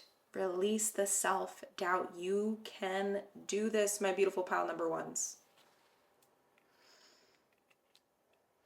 And to wrap up your reading, to end this up, this is the final messages that Source wants you to hear from them, from your higher self specifically. So these are 2 messages. Maybe one's going to resonate or both will. I'm going to read them both, but here is the first card you received, which is the unseen world. Remember, there is a realm beyond the visible. Explore it with your inner vision. And that card is here. So it says, advice from your higher self. While our physical senses are limited to the material world, there exists a vast, intangible realm beyond what we can directly see, hear, or touch. This is the unseen world, brimming with energies, spirits, and dimensions beyond our comprehension. Drawing the unseen world card indicates a nudge from your higher self to broaden your perspectives. It's a reminder that not everything needs to be logically understood or seen to be real. Trust in your intuition, pay attention to synchronicities, and be open to the mysteries of life. You might be on the verge of a profound spiritual revelation or experience. Just because something is not immediately visible doesn't mean it lacks significance or influence. The unseen world influences our thoughts, emotions, and experiences. It's where intuition, premonitions, and gut feelings originate. Ancient traditions and spiritual practices across cultures have always acknowledged and revered this realm, finding ways to interact, understand, and harness its energies. Okay, I feel like really called to say something, but I don't know if all of you guys are going to be like open to it, but I am just going to say, I'm going to say it in like a code-like way. But if you ever you would have to obviously do this in a safe place, a safe space with support, and in a safe home or environment. And I'm not going to encourage it or push it onto anybody. But I do feel like if this is something you've thought about for a while, I highly recommend that you do explore it maybe when it comes to plant medicine. That is all I'm going to say. Plant medicine or fungal medicine, like the things that grow in the ground. Okay? That's all I'm going to say, lovingly. And then the last message you guys have received: surrenders peace. Let go of inner resistance. Surrender to the flow of life. If you've drawn the surrenders peace card, your higher self is guiding you towards a state of release. Perhaps there's something you're holding on to, a grudge, a fear, an expectation that's creating turbulence in your spirit. Your soul advises you to let go, to trust in the greater scheme of things. Remember, sometimes not steering the ship and letting the current guide you can lead you to the most beautiful destinations. Embrace the serenity that comes with surrender, and you'll find life unfolds in harmonious ways you'd never imagined. The Surrender's Peace card whispers the profound wisdom of letting go and embracing life's myriad possibilities with open arms and a tranquil spirit. Surrender is often misconstrued as a sign of weakness or defeat, yet in spiritual context, it becomes an act of immense strength and peaceful resistance against the tumultuous storms of life. The act of surrendering is not about relinquishing control, but about understanding and acknowledging that the universal flow of life is a magnificent co-creator in our journey. That's what I am saying. Co-creator. Beautiful, beautiful, beautiful. But at the end of the day, you're the one who holds your destiny in your own hands. I believe in you guys, like, so hard. I'm so proud of you because I know that this stuff is hard to hear. And the fact that you're still here listening, pile number one, I need you to understand that everything, there's a reason behind it. And I know it feels super cliche me saying it, and maybe some of you guys want to punch me in the face for saying it, but it is true. And I have been literally fooled again and again whenever I started to think, oh, maybe nothing happens for a reason and everything just happens. And you will be surprised how many times I have doubted and then got proven wrong by spirit. So I'm just telling you, believe in this, trust in this with all your might, and I'm telling you, you're gonna figure it out. Don't forget to check out that video though, because I really think the mind thing is extremely, extremely important here. It's the really only thing trying to fight you on this right now. So with that being said, my loves, I really hope that you were able to gain everything that you were trying to seek out of this reading, out of this video. I am also just recently started offering personal tarot readings and stuff like that. So that is something that you are interested, feel free to check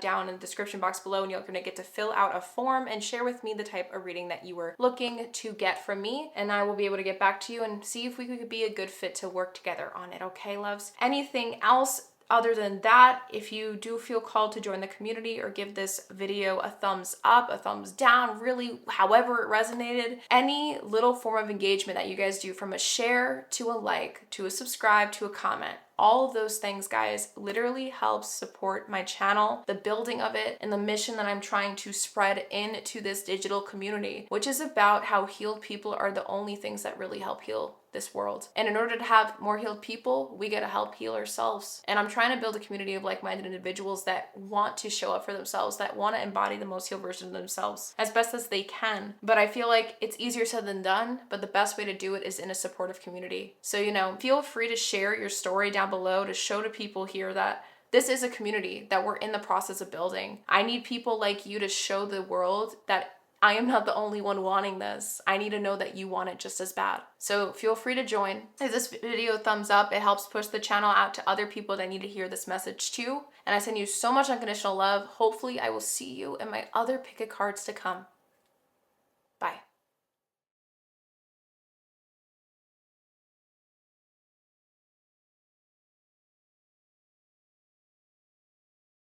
Hello, hello, hello, my beautiful, beautiful pile number twos. If this is the card that aided you in selecting your pile, known as the Aftermath card with the number 28 adding to 10, then you already know that this reading is for you in reference to why you don't really feel like yourself anymore. Like, what is going on? So I do just want to preface that I really want to make sure that you guys take notes, okay? Make sure you take notes, really, really important. Another thing I did want to say is I'm really sorry, like my nail polish is like all chipped and stuff. My nails didn't look like that when I first filmed this video. There's just been a lot of things in the middle of creating this for my business that, you know, has happened. So my nails, like you're seeing days and days after, nails are chipped. Not nails are chipped, the polish is chipping. So I'm sorry about that. They don't look nice and dainty, you know. But aside from that, before we even dive into this, I did forget to share this in the introduction portion of this video. And I did share with pile number 1, so I do feel like it is important for me to share it with all the piles moving forward. And it is the back of the deck energy that everyone received, regardless of the pile that anyone has gone through that chose this video. So regardless of the pile, you guys are all going through a transformative state in your life. And I can show it to you because this was the back of the deck energy known as the edge of renewal, with the key themes being transformation, resilience, new beginnings, cycles of growth, empowerment, through change. You stand at a threshold where endings and beginnings intertwine. The ruins of what was are not the end. They are the fertile soil for what will come next. Destruction is not a loss, but a clearing, making space for new dreams and possibilities to emerge. Stand bravely at this edge, for it is here that transformation takes root. Embrace the beauty in the breakdown, knowing that renewal is the gift of resilience. Okay, so I did just feel called to share that here because it feels like to me, for you guys specifically, pile number 2, your card, your significator card that aided you in selecting this pile, it's so interesting for a couple of different reasons. And I think one of the bigger reasons that we can see here is, you know, the red splashes, which I can't really talk too much about for YouTube guideline purposes, but it looks pretty intense. Like there's been some sort of quarreling, but at the same time, with the number 2 and 8 adding to 10, you know, that's about completion. So perhaps you're standing at the end of a cycle. Perhaps you're in a state right now, pile number 2, or this part in your life. You feel like you're not who you are meant to be and you're not who you used to be. You're in this really weird in-between stage that feels pretty unsettling and confusing. Maybe you feel like you're kind of still reflecting on what was, still some weird residual energy here perhaps. But obviously for us to get even more details here, there is a card that goes along with the image that aided you in selecting this card, and we're going to dive into it together right now. And then we're going to move into the first, I guess, question or section of today's reading, okay? So let us see what the Aftermath card is about for you. So for key themes, again, interesting, right? We have resilience coming through, survival, processing trauma, healing, renewal, and strength and recovery. The message: the storm has passed, and though the scars remain, they are not the end of your story. I'm going to try to zoom in a little bit more. Aftermath is a card of resilience and survival, reminding you of the strength it took to endure and the courage it takes to heal. This is your time to gather the broken pieces, honor your experiences, and begin to rebuild. Healing is not linear, and transformation comes through patience and self-compassion. The pain you've endured can be a foundation for growth, as each step forward brings you closer to renewal and empowerment. This card acknowledges for guidance the challenges you faced and the emotional weight you may still be carrying. Aftermath encourages you to pause, reflect, and prioritize your well-being. You've survived, and now it's time to focus on healing and rediscovering your inner strength. Be gentle with yourself as you process your experiences and explore the lessons they hold. Okay, so there is, again, exactly what I was saying before, like this energy of residualness, this grief, this emotional processing. This is a moment of integration in your energetic state right now from what we can see. Pile number 2. I'm going to put this card away. And because of that, this is giving us a big insight on your mental state right now. But to gain even more insight, we're gonna start by looking into the very first section of this video and this reading topic today, which is going to be looking at the energy state that you're in right now while you're watching this video, regardless of when you come across it, and what specifically triggered this energy state. Like what triggered this feeling that you're experiencing? What triggered it all? So to do that, I did already end up shuffling these cards in advance. So I do already have a nice pile set up for us here. And you guys ended up getting a lot of cards. The amount of cards you guys got is like double the amount that pile number 1 got. So it is absolutely insane when it comes to Oracle. So we're going to be looking at that first together. And then we're going to be getting some of the tarot I already shuffled ahead of time. And we're going to be just combining all the pieces together to understand where you're at, the state you're in, and what specifically triggered this, okay? So to begin, we're going to take a look at the first enchanted map card you guys received. And it is the number 11 with balancing act. Interesting. And this is something that's important, hard to let go of, because it was all that you knew at one point is what I'm hearing. Next up, we have the number 24 with stuck in the mud.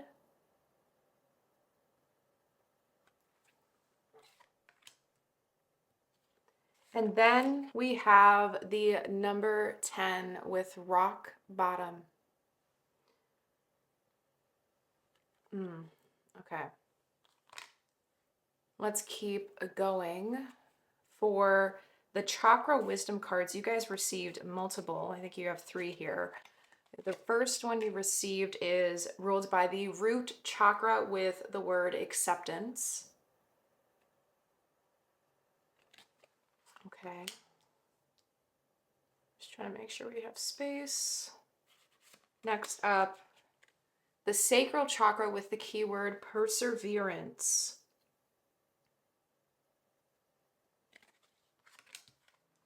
And then lastly, with the chakra wisdom cards, you have solar plexus with abundance. Okay, this is trippy. And the reason why I'm saying this is because I was literally picturing, wow, this is so trippy. Okay, the way that I laid these cards out so far before we look at this final one over here, which is my prism deck. As I was laying out the chakra wisdom cards, I was like, wouldn't it be so trippy? I was thinking this to myself, if we get the foundational triad of the chakra system come out, and then each of these cards align with one of these 3 enchanted map cards, because they look like they're beneath each other, you know what I mean? So the fact that, you know, I just got confirmation we got abundance ruled by the solar plexus. Each of these cards align with each individual chakra, and this is giving me big clarity on what is going on in your inner world. But I'm getting ahead of myself. Let's look at this final card to piece everything together for your energy state that you're in. So we have, wow, death. Yep. This is intense energy. And now I get why this card is so intense. Pile number 2, the way that you used to function, the way that you used to think, react, see life, perceive it, filter information. It's all changing, it's all shedding, and it's all becoming something completely new. The reason for that, there may have been some sort of truth or some sort of insight that came through in your life recently that triggered some sort of upheaval in your personal life. And this information, this insight, it triggered you in a survival level. It triggered you at your root level. And what I mean by that, this could have to do with what makes you feel secure in life already, like the insight that you gained. It affects the security you have, the foundation you've built, or you're currently in, the foundation you currently function out of. Because I'm not saying, I didn't mean to say built. This is just like normal you. And now, because of this insight that came through, it feels like this foundation, like this is just your second nature, like the way that you've been, it's crumbling because there's new information that needs to be plugged in. And it's brought more awareness to things that I guess you can say it's not really comfortable to look at by ourselves. It might have to do with like you just starting to develop more self-awareness recently. Maybe something was pointed out that made you start thinking deeper about yourself, deeper in ways that you never really like reflected before or looked at internally before in your inner world. I see all of that shifting right now, and it might feel like I'm picturing an energy state in somebody, like an extremist type of state. So it can either be like the feelings are so intense that you literally feel like you can't feel anything at all right now. Like you feel like you're sort of in shock, or like this weird stagnant feeling, and emotions, like what emotions? Like you might be kind of confused because it's so intense. It's like your body's numbing it. That's one way I'm sensing you guys could be feeling right now. And then the other way is like still trying to avoid it, and maybe what led you to clicking onto this video is the part of you that's trying to help you reach for the healing or some sort of like soul truth that you needed to hear some sort of acknowledgement of some kind. I don't know, it feels like your higher self has been trying to like slowly like guide you to developing some sort of awareness of some kind. And it's like through this, and it's very uncomfortable because you feel like you don't know what's next, or you don't know how to really move on, move forward, progress, or like you think you are. Like it's really feels like things are stopped in the middle of time. Do you know what I mean? Like things are at a standstill, like you're frozen in time and you don't know whether you're moving forward or backwards because you're frozen in time. Like it's a really confusing state. So let's see specifically what triggered this. And the way that we're going to be doing this, like I said, I did already pre-shuffle in advance. And because of that, with the tarot cards that I felt called to use for you guys today, we did end up getting the Ace of Wands as the back of the deck energy. And it's the Ace of Wands in reverse, saying needing an outlet, bubbling under the surface, many ideas, lacking direction, emerging ideas, and inception. So inception, needing an outlet. That's what I'm saying, like lacking direction. And this makes so much sense when it comes to these foundational chakras. I personally believe with all my might, this is what I do as a facilitator for deep healing when I work one-on-one with my clients. I focus specifically and mostly on the first 3 chakras in the system, because I call them the foundational triad of the body. Without these chakras being in a healed state, we don't have a good relationship to self. So, and if we don't have a home inside of ourselves, then nothing's going to be able to get done successfully and consistently through time. This coming up the way it is, pile number 2, there is a lot going on. And because there's so much going on and you never had a certain healthy like coping skill or mechanism to help process, integrate the feelings, and orient yourself to what's going on, it feels like you're frozen, stuck in time. You don't know what to do. Like you're a deer in headlights, kind of confused, and there's a lot. So to figure out specifically what triggered it continuing forward, let's get the cards I got out here for you guys. So these are actually the significator cards. But what's interesting, I don't remember why I set up the cards like this, but I found this pile like this. So there was a card sideways here, and then these 2 are separate. And to me, from what my intuition wants to tell me right now, it feels like there's 2 separate things that could have triggered this emotional state you're in right now, this energy frequency you're at. But then this card combines them. And the fact that it's sideways gives me insight that both the upright and the reverse meaning of the 4 Wands card applies here. So let us see what this says. So it says celebrating union, community support, united lover, returns, homecoming, party, celebration, wedding. And then in reverse, it says people divided, lack of support, disunion, unwelcome, family problems, divorce, canceled events, and discord. And there's Aries here being ruled off again. And the reason why I'm saying again is because Aries was in the Ace of Wands in reverse as well. So I feel like this is the situation that's connecting these 2 things that could have triggered it. So what triggered it first with Temperance here, like was the healing of it. The shifts that were already happening is what I'm hearing. And not to mention that the rest of the things, the 4 of Wands is connecting all these major arcana cards. We have the Star and then the Lovers. This is giving me an idea of like, there was one source to the situation, the emotional state you're in, and it could have to do with people or like information coming out that like uprooted your foundation of support and safety of some kind. This thing triggered you to want to start listening, like some sort of feedback, some sort of insight. You like plugged it into your life and it made you start reflecting really hard, and it triggered this want or desire to like find harmony inside yourself again. And in order to do that, you had to journey inside your inner world. And I don't know if this is something you've ever done before, pile number 2, but the way that you did it this way around recently, whether it's like deep inner reflection or just thinking really hard about it, maybe doing some journaling or texting to yourself, I don't know what you did. It triggered something deep. I don't know if you found like a core wound or you figured out like a root source to something, pile number 2, but that's something I see going on. And the other thing that this triggered with the Star and the Lovers is some sort of desire to want to better yourself for the sake of feeling or finding or attaining or experiencing true freedom again, what true freedom really means to you in your life. Let's add the other cards here because I am very curious to see what these additional cards are going to show to us. So first up, we have the High Priestess in reverse. And it says, keeping it all in, disconnected, withholding, suppressed intuition, secrets, missing information, isolation, and kept in the dark. Then we have waxing moon with making progress, timing, 1 to 2 weeks, shifting consciousness, gaining strength, final steps, and increase.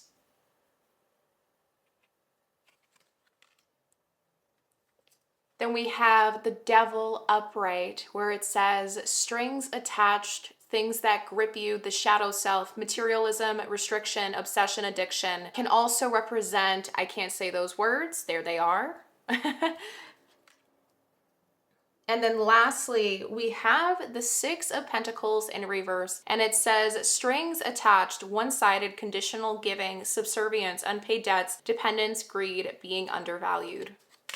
Again, this feeling with something getting ripped out from under you. There was like a certain way of doing things that have shifted, and it's making things want to change. And with the aftermath card here, I'm literally picturing like you're standing on a rug and the rug is like ripped out from under you. I kid you not how out of the blue this was. It just feels very sudden, and it's interesting. You know, I feel such intense feelings of like the tower-like energy, but the tower card isn't here.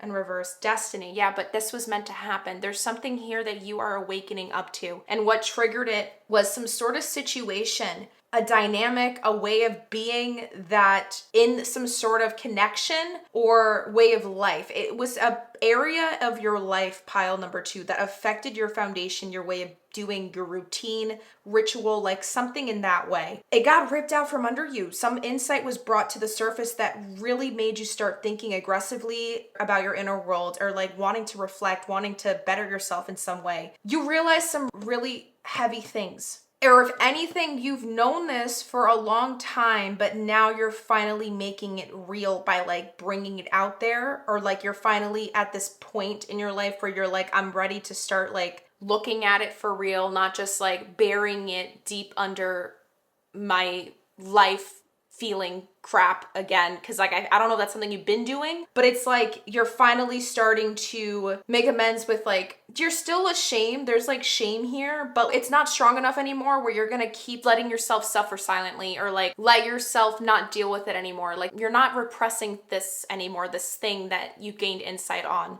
But with the devil here, this could also be like a huge self-sabotaging tendency that you have done, and now you're finally, like I said, finding that core wound to it, or you're finally getting the drive that you want to better yourself and overcome it. But it's building. It's like a momentum that's slowly growing.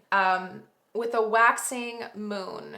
Okay, this was right after the new moon happens. Okay. You're at this point where you're slowly gaining momentum for it. And whatever this is, pile number 2, there's so many different ways this can read. So let me know in the comments down below if you feel called to share. This is a safe space. I am trying to literally create my YouTube channel to become a safe space where everyone can just share what's going on in their personal healing journey. We're all at different paces or areas in it, processes. So we don't judge. This is a safe space. I'm here for you, to support you if you feel called to share your story, because I don't want to like give you guys a bunch of like really specific examples, because for you guys specifically, pile number 2, it really feels like the situation can vary. So just make sure that you apply this into your own specific situation as you see fit, and I'm not going to try to decode that for you, okay?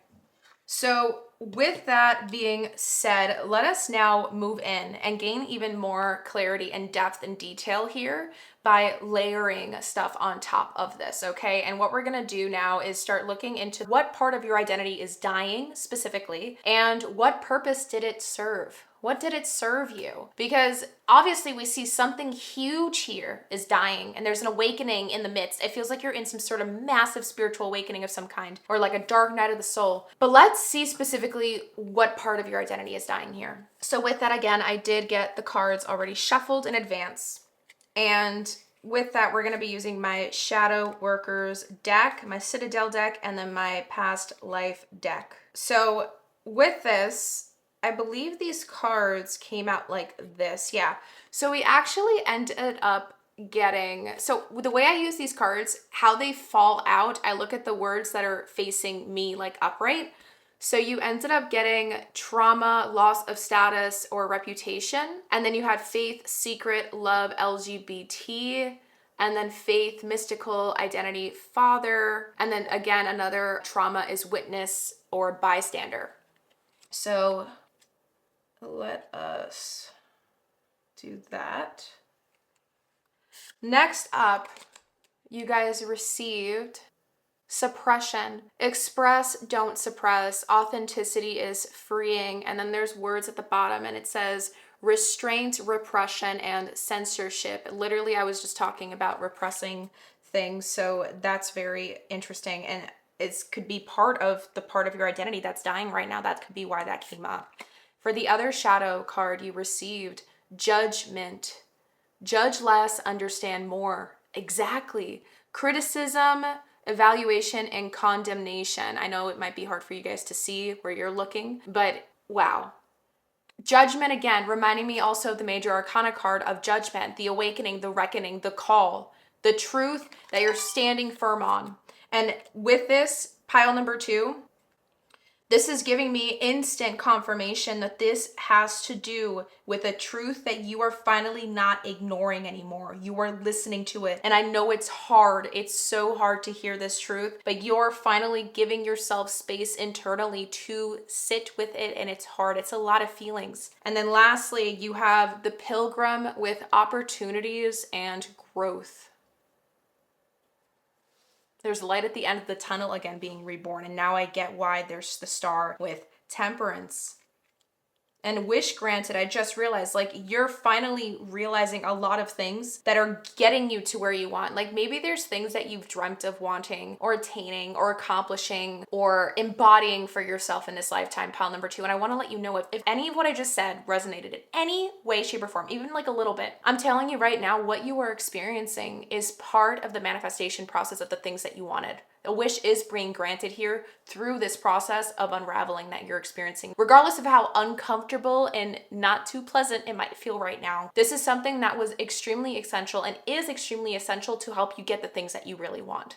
And I feel like you're aware of that. And you're aware of like the damage that's done, the damage that doesn't need to get done anymore, and how you can move forward, but it's hard to. There's a lot. I'm also hearing, I don't know what to do. So some of you guys might actually be feeling like you are at this weird standstill in the middle of like I said before, like you're not who you want to be, but you're not who you used to be. You're like somewhere in the middle and it's really a confusing, murky time. But the identity that's dying, or the part of your identity that's dying, is the part that would suffer in silence. It's the part of you that used to just feel like the black sheep out of the herd and pretend to stay a white sheep anyway.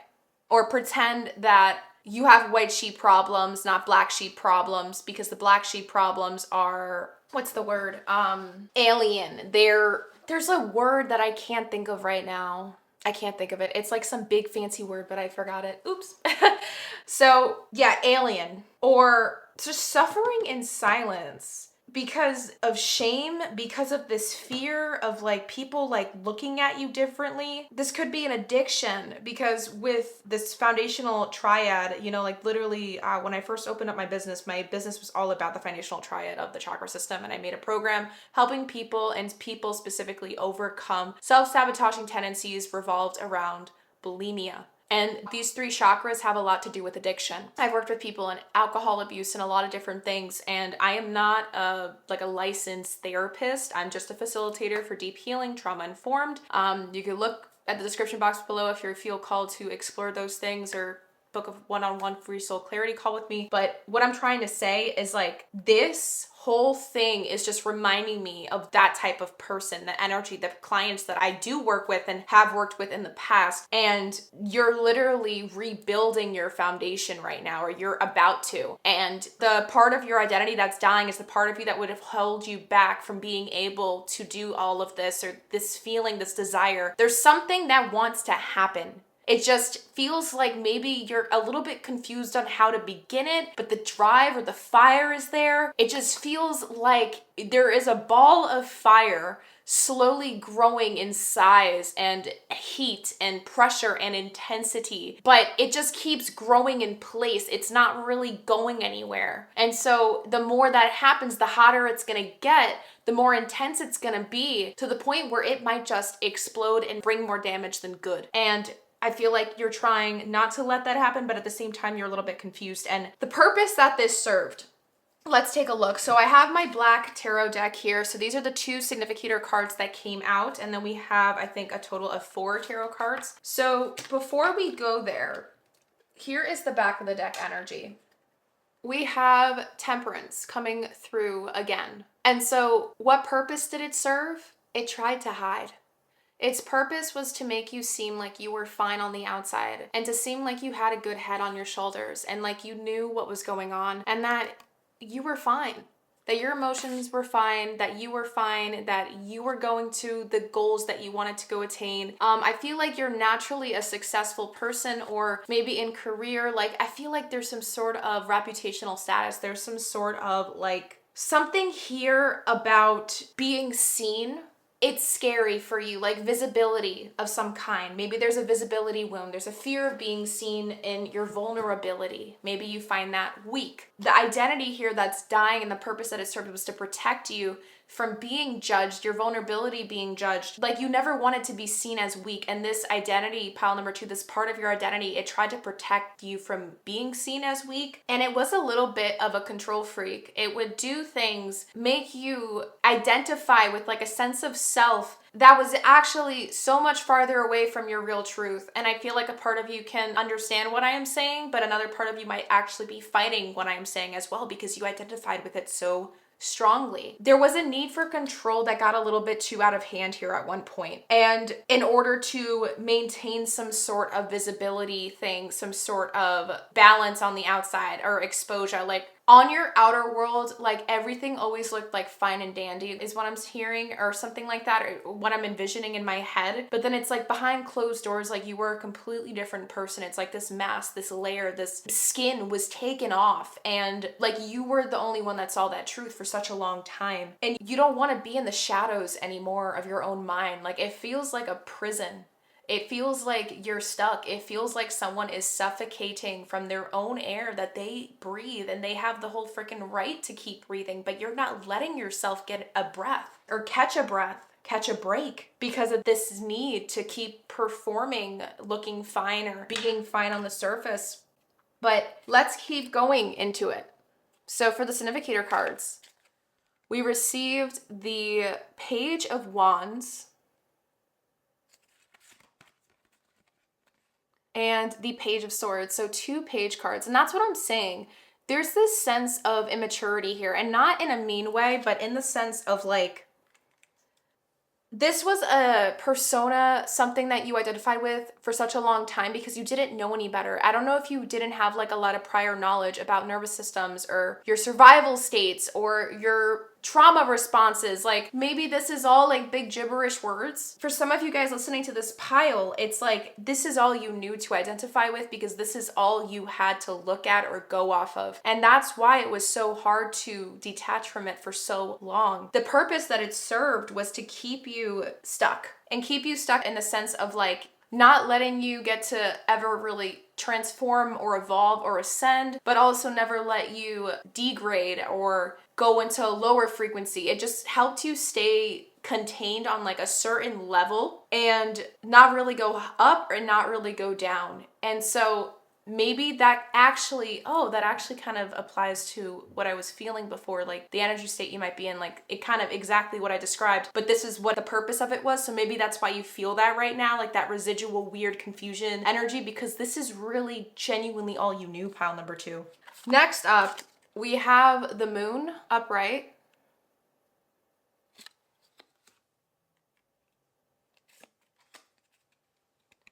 The Knight of Cups. This is an intense Knight of Cups.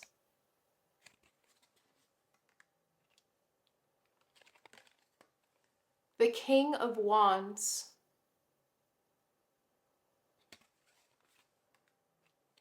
And lastly, the Knight of Spheres, also known as the Knight of Pentacles. Exactly what I am saying. Let me just make sure we don't hide your aftermath card. Or maybe it was meant to be hidden. I'm going to keep it as is. All right. So with this, the purpose that it served had a lot to do with, again, this is just kind of adding more confirmation to it, protecting the real thing underneath the surface. Your truth, your vulnerability, the part of you that's underneath the mask.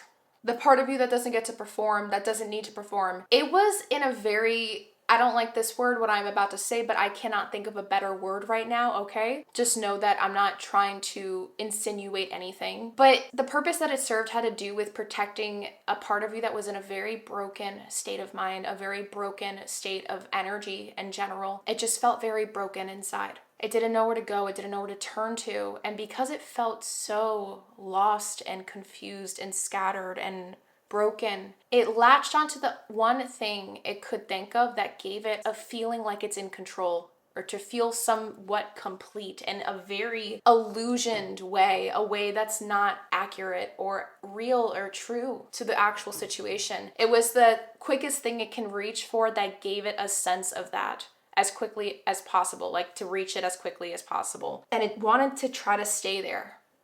It tried to stay leveled in that because that was the only way you were able to move through this season or this period of your life whenever this started to develop, this identity, this part of your identity that developed. The initiation point of it, there was something huge going on. So your body, your inner world, your subconscious latched onto the first thing it could to keep it floating and not want to drown. And I guess whatever the self-sabotaging thing is that you have insight on, this part of your identity that's dying, it served to keep you going to that thing, that outlet or whatever it is. It wasn't a healthy one. So that you can keep yourself from drowning. And I'm trying to think of like the right way to say this without like repeating myself. To like be able to, I guess, sail through this period without losing your head or losing your marbles is what I'm hearing. Marbles can actually mean like wanting to escape life, you know, like you know what I mean? There was something and you thought this was like a life raft and it helped in that way at that time, but now it doesn't. And you're aware of that. You know the things that it's been doing to you. And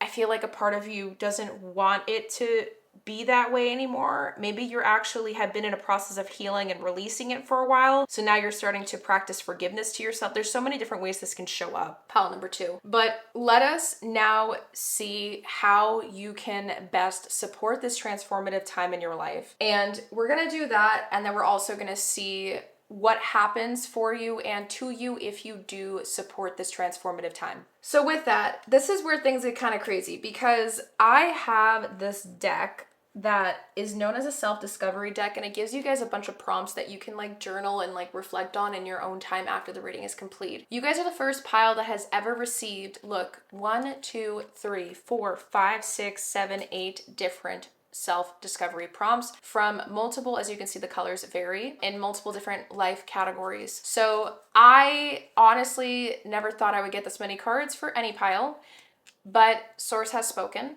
and I try not to have any aggressive game plans anymore because if you guys have been subscribed to me for a while, you will learn that the game plans never fully flow or work out exactly the way that I expect them to. I just have to release all expectations when I record these things for you because they are genuinely, intuitively, and source-led readings and downloads and messages. So you guys have a lot of inquiring questions for self-discovery and self-reflection that you guys can do in your own time. We're going to look at this after we look at the tarot I pulled out for this part in terms of how you can best support this transformation. This is going to be like the cherry on top. I do encourage you guys to pause the video to write these down when I do reveal them. I'm going to share them out loud. That way YouTube can also translate my English into different languages for anyone that's watching this like internationally, so it can benefit you guys. But please make sure that you are taking notes. These are going to be, again, like I said, questions for you guys to apply and do practices for yourself in your own time. This is for self-healing tools, okay? So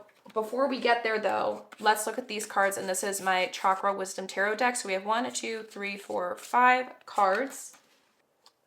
And for the back of the deck energy, you have received the King of Wands, and this is ruled, I believe, by the crown chakra, right? Yes, because then we have the Queen of Cups underneath. This is the third eye. Okay. The crown chakra.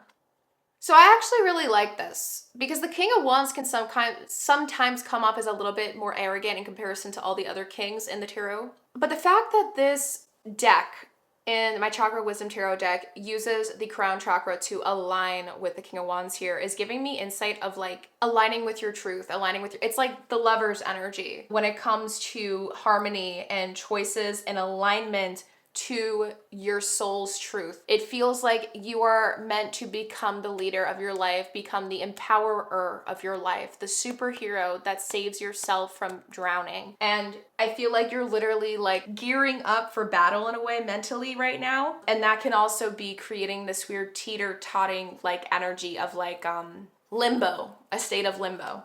So let us, and the card that just fell out, a card that just fell out here is the heart chakra, the star card again. So again, I feel like this is about you finding hope again in the midst of the darkness of all this time, being stuck in the self-sabotage. And how you can best support this transformation is to continue following the light, following your truth. Pile number 2, and I think you're slowly realizing that the deeper we get into this reading. So let us now take a look at these cards together.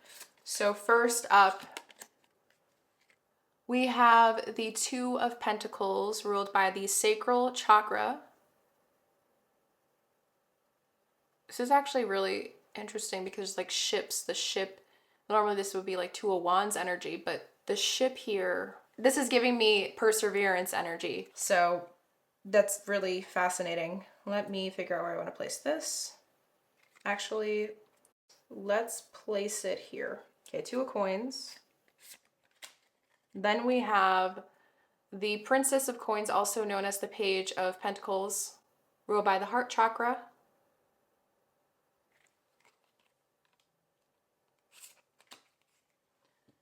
The 10 of Pentacles, ruled by the solar plexus.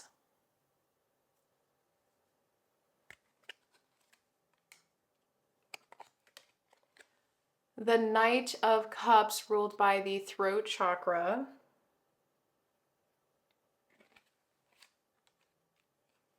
And then lastly, we have the Ace of Pentacles ruled by the root.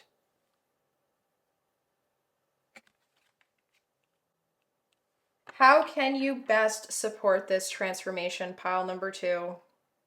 It's through continuing to stay on the path of being brutally honest with yourself and being able to hold space for the moment of integration that your emotional body, your mental body, your physical body, your energetic body is trying to process right now and sit with, or I guess download into its being. This weird state that you're in right now is a state where your body's trying to do just that. That's why it feels like you don't really know where to go just yet. It's because the download isn't fully complete. Like the download's like, I guess you can say like 90%, 95% there, I guess, if it makes sense, if that helps you, the visual, mental stuff to understand, comprehend what I'm trying to say. And you're just fresh on the boat trying to get this stuff started for yourself. But here's the beauty of it. This is exactly what you were trying to manifest at one point, something you wanted. Maybe you thought that it was disconnected or not. Like the situation, the stuff that's unraveling, this identity release, it might even feel like an identity crisis that's going on, this unraveling, this shedding. Maybe you thought that this situation had absolutely nothing to do with this thing, but it had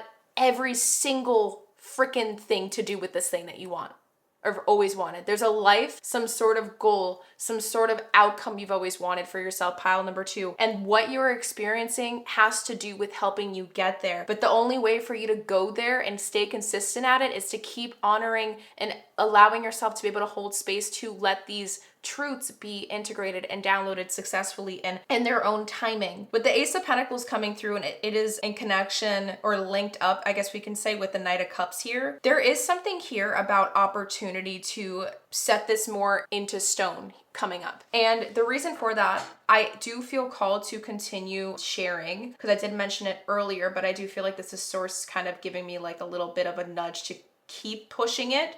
There's an opportunity here for you to keep doing this work and deepening it further. I do highly recommend that you guys, if you are curious or would like to consider doing one-on-one work with me down the road. I do offer free soul clarity calls. They're just one-on-one, a 1-hour call to see if us doing one-on-one work would be something that would benefit the both of us. And I do offer a lot of financial accessibility options in terms of like what's going on in your personal life. I try to work with the people that come to me because I really do want to make healing as accessible as possible when it comes to holding space for these core wounds, uprooting certain core wounds, or learning how to start embodying a new way of living to become your own inner healer over time and step into the most healed version of yourself you could possibly become. That's what my work does. So if that's something that you're interested in, highly recommend you check the description box down below and you can schedule a free call with me. I would absolutely love to get to know your story, because this is work right up my alley. And I feel like this would be something that Source is kind of pushing me to do, to share to you guys. Like keeping your eye on the goal and making sure that you keep prioritizing this with the Two of Pentacles coming up the way it is in the imagery here. It's like the ship has sailed, but it's a matter of like, are you gonna stay on it? Are you not gonna jump ship, abort the mission? Because this is the part that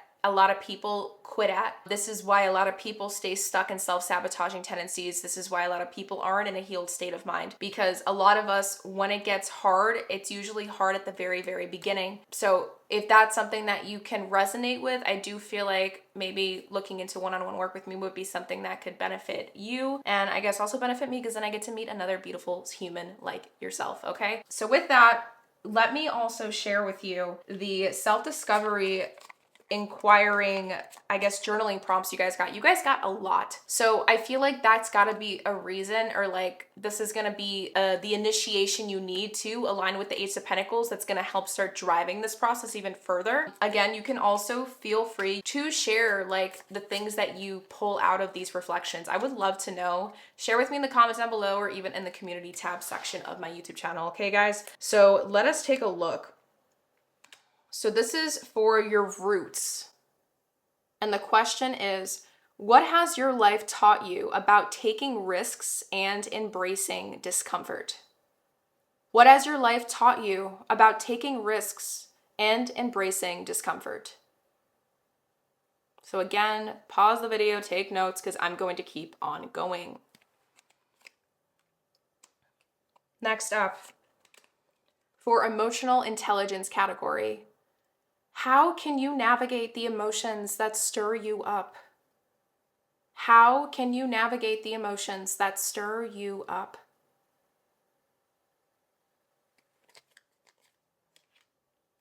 And again, opportunities and growth. I just realized with the Pilgrim, that's why I keep feeling like I got to bring up my offering. Next up, we have again the root section. What did you learn about closure thanks to endings or saying goodbye? What did you learn about closure thanks to endings or saying goodbye?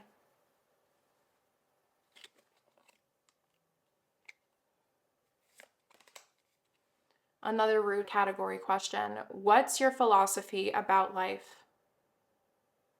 What's your philosophy about life? And again, balancing act. Two of Coins is about balancing, juggling things. I just realized.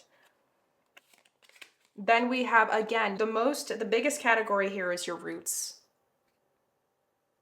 What has your life taught you about the spectrum of success and failure? What has your life taught you about the spectrum of success and failure? I'm looking up at my camera right now and I see 111, and I actually was thinking before I even looked at that number that this is going to be the most important question that I want every one of you, whether you resonate with it or not, to try to reflect on. I don't know why, it just feels like this is going to be the biggest thing that's going to help you determine whether you stay consistent at the very beginning of this journey or not. Pile number 2. Please heed my call and my invitation here. I don't just make things up when I do these. I really listen to Source with my entire heart and soul. Next up, the third to last one we have here, it is the category desires. Describe your perfect day. How do you imagine it would feel to experience this? Describe your perfect day. How do you imagine it would feel to experience this?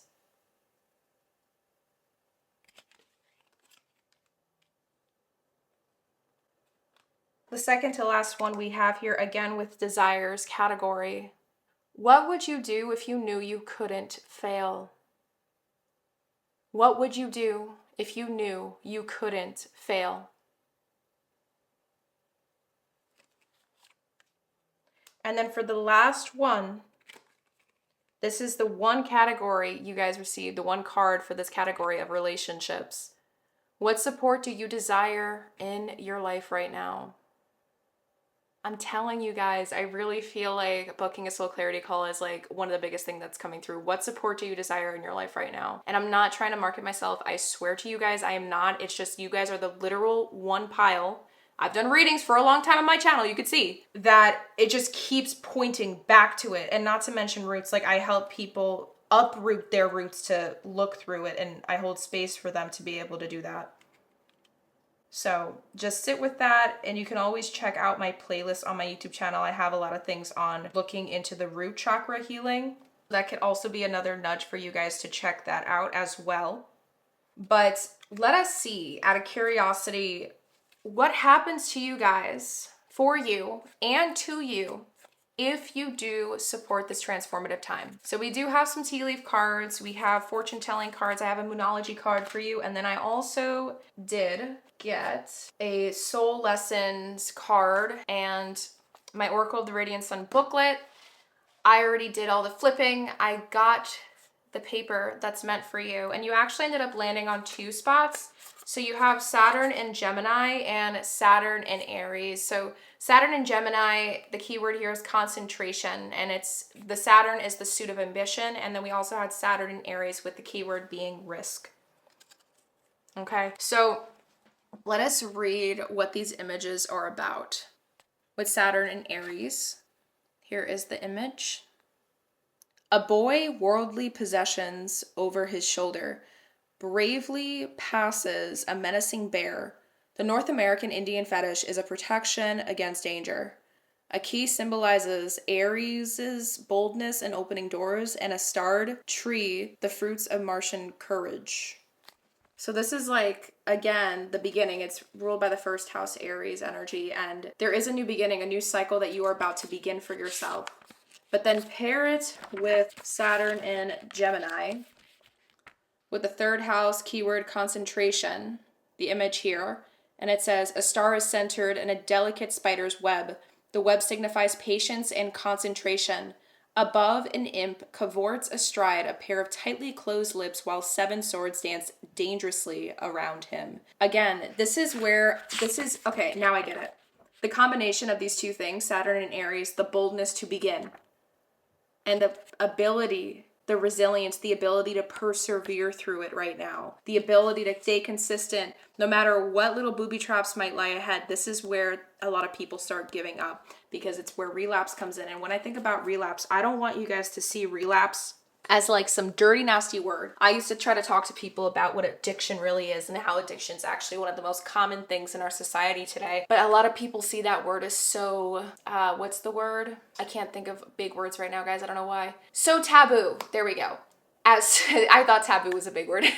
As so taboo that we try never to talk about it. But addiction is literally sprinkled in all the little daily habits that we do consistently, because our brain latches onto it for security. That's an addiction. Whether it feels healthy in the moment or unhealthy. You know, I used to be addicted to exercise. It's good for you, but too much of anything isn't good. And what I'm trying to say here, trying to learn how to retrain my brain, my nervous system, and reshape, re-understand the relationship I had towards exercise. It took a long time and a lot of breakdowns, a lot of relapsing, a lot of learning how to reshape my inner world, my inner dialogue, my inner narrative. There was a lot of things that I had to move through, shed, process, heal, integrate to be getting to the other end of the tunnel out successfully. And now I see exercise as something to help me debrief my mind. It's literally just helps me set myself up for the day better. But before, it was like a crutch. And if I didn't do it, I used it as an excuse to treat people poorly, to leak my negativity out onto others, because in reality, it was just band-aiding how I really felt in my inner world. my loss of control, I try to put that in exercise. And this is just one example. I can go on. I had other addictions too. I'm very open about it. I share my stories. You know, I share it, I think, on my freaking YouTube channel videos, if you guys check out my videos. But what I'm trying to say, what happens to you and for you if you do this? Pile number 2, you are going to be able to succeed through this thing that you just realized, this thing that you're trying to want to overcome, this determination that is just new, still very immature and lit inside you is going to be able to continue to stay lit during the entire process. And even if there's one hiccup on the road, you're not going to let it sway your desire to want to be better and to want to heal or to want to overcome this thing that you just realized. That's what's changing. One of the things. But not only that, let's keep going. So for fortune card here, first up, we have the number 32 with despair, and this adds to the number 5. So this is giving me the energy of like 5 of Cups energy in a way, but let us keep going. I don't want to cover these in case you guys still got to take notes, so we're going to do this. Next up, we have adjudication with the number 30. So judgment energy again. Ooh, okay, these two want to come, they're paired with this. So this card is the number 36 adding to 9, distant horizons. Okay, let's see what these tea leaf cards say. We have hammock, taking a vacation physically or mentally. Oh, interesting. And then we have weeping willow, family sorrow. Distant horizons. Again, that's like, you see how source is just communicating with us here. And then the number 9 is about autonomy. It's also about shedding things that aren't serving you anymore, so you can reach that number 10 towards completion to begin a new cycle. And with taking a vacation physically or mentally, this is giving me like this idea of one of the things that do happen for you if you do support this transformation. Pile number 2 is you're gonna have this ability to like actually process all the things that led this to being an issue in the first place. Like you're gonna start having this ability to, like I'm gonna rephrase what I was about to say, I'm sorry, because the way I started the sentence didn't make sense for what I was gonna say. The reason why this keeps giving me the energy of like 5 of Cups. 5 of Cups is about kind of crying over spilled milk, you know what I mean? There's a lot of disappointment and pain, and I'm gonna be very honest and straightforward here. With healing, there are some really dark parts to it, and those are the parts that a lot of people don't like to look at. They try to bypass, they try to avoid it, they just never heal at all. These are the parts that are the hardest to move through alone. If you were to support this transformative time, and I want you guys to keep in mind, by the way, I did not shuffle these cards just now. I've had these cards here shuffled for like the entire 7 days. There's been 7 days since I continued recording this video because of personal business stuff that was going on with other clients. I just want you guys to know what I'm trying to say. Everything I'm saying is how Source wanted it to be done. And these are channel messages coming through. This was not planned or instigated in any way, shape, and form. So one of the things that happens for you is you're gonna be able to have a space to start finally having a real name for yourself and not letting yourself or your identity be like latched onto like how other people want to view you, or like there's something here about like this might have to do with like really big parental wounds or like reputation, identity, like how you were seen or how you were viewed. Now that's gonna shed, and you're gonna have an opportunity to be able to let that shed successfully, and it's gonna feel like you're actually locked in, like you're doing this for yourself. And it's gonna be hard, I'm gonna be very honest with you, but it's gonna, like, you're gonna have the actual container to be able to do this successfully. It's not just something you're gonna look at and peek through and then run away from. Like, this is something you're gonna stick with if you were to support this transformation. The other cards you have, with the Moonology card, you have a new moon in Virgo with a time to give rather than take. And the tea leaves, I believe, that are linked to this card are mice, discord among friends or family, and then we have older man, dealings or relationship with an older man. I feel like some of you guys might actually have a father wound of some kind.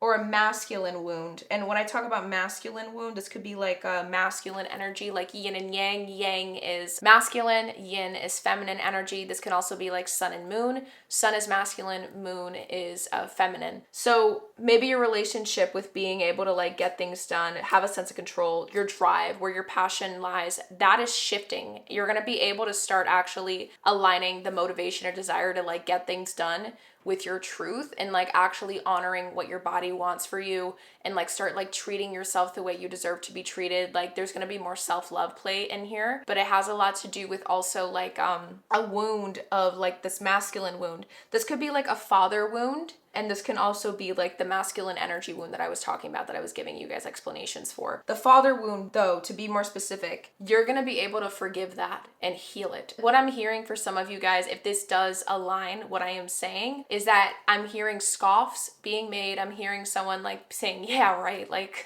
screw that. Like, sure, it's going to happen. There's a lot of rage here, pile number 2. I can sense it. I can feel it. And I want to hold space for it. I'm just like getting so emotional because I don't know if like a father figure wasn't even present in your life, and that could be the wound itself. There's something here where there wasn't enough direction and not enough, I guess, acceptance or support of some kind, recognition. Maybe you never felt like you were good enough. That's healing. If you were to support this transformation, what happens for you, you are able to heal that wound or begin the actual process of it. You're going to feel like a new person. You're going to start to not identify with this crap anymore and start figuring out who the real core essence of what makes you you is, pile number 2. And then lastly, you're going to get to release the worries, the anxieties. There's something here about you having a really high overachiever mentality. You can be a little bit extreme, all or nothing like at times too. And with worry, it says here, I am learning that worry doesn't change an outcome. That's the thing, like you're not going to let your fears hold you back anymore. Like if you were to support this transformation, you're going to develop a healthier relationship with your fears. Like you're going to understand like there's a reason why fear comes up, but it doesn't mean that what it's telling me is real or factual. You know what I mean? That's also changing. I did want to look finally here at another back of the deck energy for the Moonology, and it says mutable moon, nothing is yet set in stone. And this is so intriguing to me because I think pile number 1 also got this card, and this is reminding me again, yes, I'm telling you what happens for you and to you if you were to support this transformation, pile number 2, but nothing is yet set in stone because you're the one that has to make it happen. And this was the same energy I gave to pile number 1. It was like, this is what could happen, but it's up to you because you're the one that's shaping your destiny as we speak through the choices you make and whether or not you follow through with them. So that's something that I think is really important that wanted to come up and for you to keep in mind. Now, to finish this up, my love, your final messages from Source. I did get the cards out already, but we did get some healing light mantras or affirmations for you. So the way that I like to use these cards, I always recommend people, if this resonates, for healing or a little application, practical application thing that you can do for yourself. This is something that I've done for myself in my own beginning of my healing journey, and I still have used it to this day depending on the season I'm in my life. Depending on what these mantras or affirmations are going to be, if one does resonate or both do resonate, I do highly recommend that you write them down, pause the video if you need to when I bring them up to the camera, and practice saying them out loud to yourself 3 times in a row each day for 7 days straight. If you want to enforce that even stronger, write them down and then say them 3 times straight each day for 7 days. Highly recommend, but if not, you don't have to. It's just a little bit of a suggestion I'm offering you guys for some additional ways to, continue to support this transformative time in your life. So we're going to be reading those first together, and then we're going to see your final message from Source here, which is going to be, I forgot what the name of this deck is. My Star Seed Oracle deck. So you have a card here, and this is going to be the explanation to the card aligned with it or associated with it. But let us look at your healing light mantras or affirmations together. So you have 2. So the first one, everything turns to light. I work to improve myself, embrace all that life brings to me, and transform darkness into light. I allow myself to grow and become stronger. This is literally aligned for you guys, exactly pile number 2. I work to improve myself, embrace all that life brings to me, and transform darkness into light. I allow myself to grow and become stronger. I said, go where the light is. I was talking about this. That's why you kept getting the star card coming out. Pile number 2. Everything is turning to light. The darkness is being overcome. And what's actually really beautiful about this is, as I'm recording this just a couple days ago, well, it was just Christmas, but there was winter solstice a couple of days ago. And I think when I got your cards out and I was about to start recording and then the thing happened, it was right when winter solstice was about to begin. So winter solstice is about celebrating the coming of light winning over the dark, because that's the longest night of the year, but that's also the starting point of when the days start to slowly become longer than the nights do. And it's a very subtle, like gradual change over time, but that's when it starts. So it's like the light always triumphs over the dark. And that's what winter solstice is about. That's why like a lot of Celtic traditions and lore, they celebrate it. And like, that's why we have Yule and things like that. So this is actually adding so much symbolism to what's going on in your life and like what's going on with you. Like you are literally letting your light overpower your dark again. It's like your shadow self had the steering wheel this whole time, and now you're bringing the light back in. That's the insight, that's the clarity, the illumination. And it's intense, but it's also such a beautiful birthing. And I'm so proud of you guys for going through it and holding space for it. If you're still listening to this reading up until this point, like be really freaking proud of yourself. There was some really hard stuff I talked about. There was some really intense things I shared. Not a lot of people would have been able to hold space for themselves up until this point, and you showed up. This is the progress. This is you supporting the transformation as we speak. So I'm trying to like clap by like tapping on my leg. I'm proud of you. Next up, for the last one we have here, it says, goodness. I overcome my imperfections, polish my character, and feed on the positive. Thus, I free myself, allow my goodness to manifest and become a source of joy. Through gentleness, I offer unconditional support, understanding, and love to myself and others. I'm amazed by how accurate these mantras. Wow. And to finish it up, my beautiful souls, your final message from Source to finish up your reading today is cosmic cycle.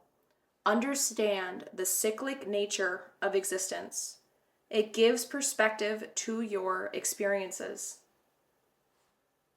And the message that goes along with this card, advice from your higher self. Just as the seasons change and the moon waxes and wanes, our lives follow a cosmic rhythm. Recognizing these cycles allows us to flow with them rather than resist them. The Cosmic Cycle card encourages you to tune into the rhythms of your own life. Recognize the patterns, embrace the cycles, and know that each phase holds its unique lessons and blessings. Your higher self reminds you that everything has its perfect timing. Everything in the universe, from the largest galaxies to the smallest cells, follows a set rhythm. These cosmic cycles offer guidance, reminding us that there is a time for growth, a time for rest, a time for joy, and a time for introspection. By aligning ourselves with these natural rhythms, we can navigate life's up and downs, and with grace. So, understand the cyclic nature of existence, and it's going to give you perspective to your experiences. That's beautiful. So maybe looking into the seasons. What is the symbolism of the seasons? Understand everything, the cycle of everything. You're a cyclical being. So that's actually something really cool. And I love this because that's something I was actually going through in my own personal life, and it really shifted things. Like, we're not supposed to be turned on all the time. We're not supposed to be turned off all the time. There's supposed to be a moderation of some kind with temperance energy continuously coming through. It's like you're learning how to instill that light. It's like you've in the dark. Now you're bringing the light in. Let's see what happens if you can marry both.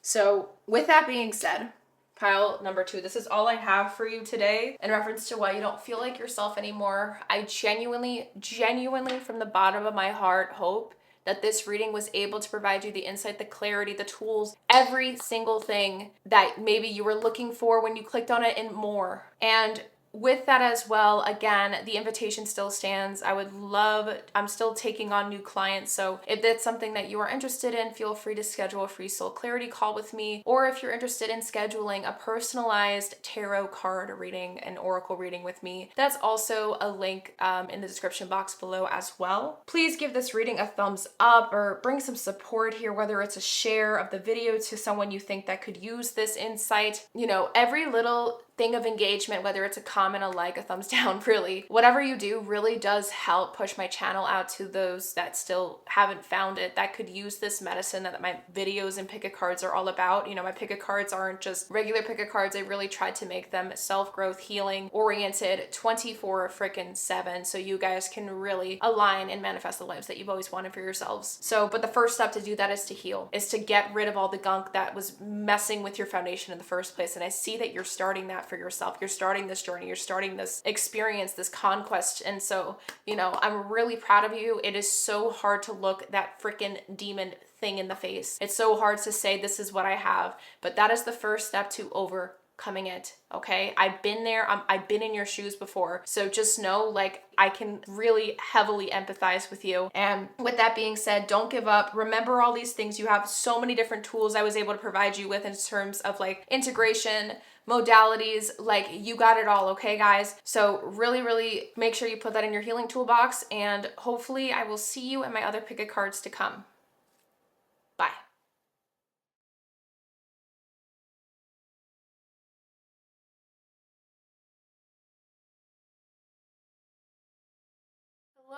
Hello, my beautiful pile number threes. If this is the card that aided you in selecting this pile, the Scarlet Moment with the number 9, then you already know this reading is 100% for you in reference to why you don't feel like yourself anymore. When it comes to this card, so you can see I have a card right beneath it that is going to actually reference and dive right into the keywords, the themes, the guidance message here when it comes to your significator card. But automatically, before we even go into there, what I'm sensing when I look at the 9 and I look at this couple over here and how they're kind of really close to each other, but there's a seriousness into the situation. There's not a lot of smiling. It feels like there is some sort of insightful moment that's trying to be brewed right now regarding your situation, pile number 3. And I did forget to mention, please make sure that you are taking notes, okay? My readings tend to be pretty long, and make sure you take what resonates, leave what doesn't. These are general readings, you know, so I'm not reading only for you is what I'm trying to say. Sometimes the things that I say will resonate with someone else, but not for you, but I am just simply allowing source to just channel exactly what is meant to come through. So now that I have that out of the way, let's continue. There's something here about some sort of insight that may have been gained regarding a connection or the influence of some sort of connection in your life, but it feels like it's not coming from a place of choice. And what I mean by that, the number 9, whenever I think of 9, I think of autonomy, I think of sovereignty, and I think of owning and claiming our truth, regardless of whether our truth can be hard pills to swallow in certain moments in life.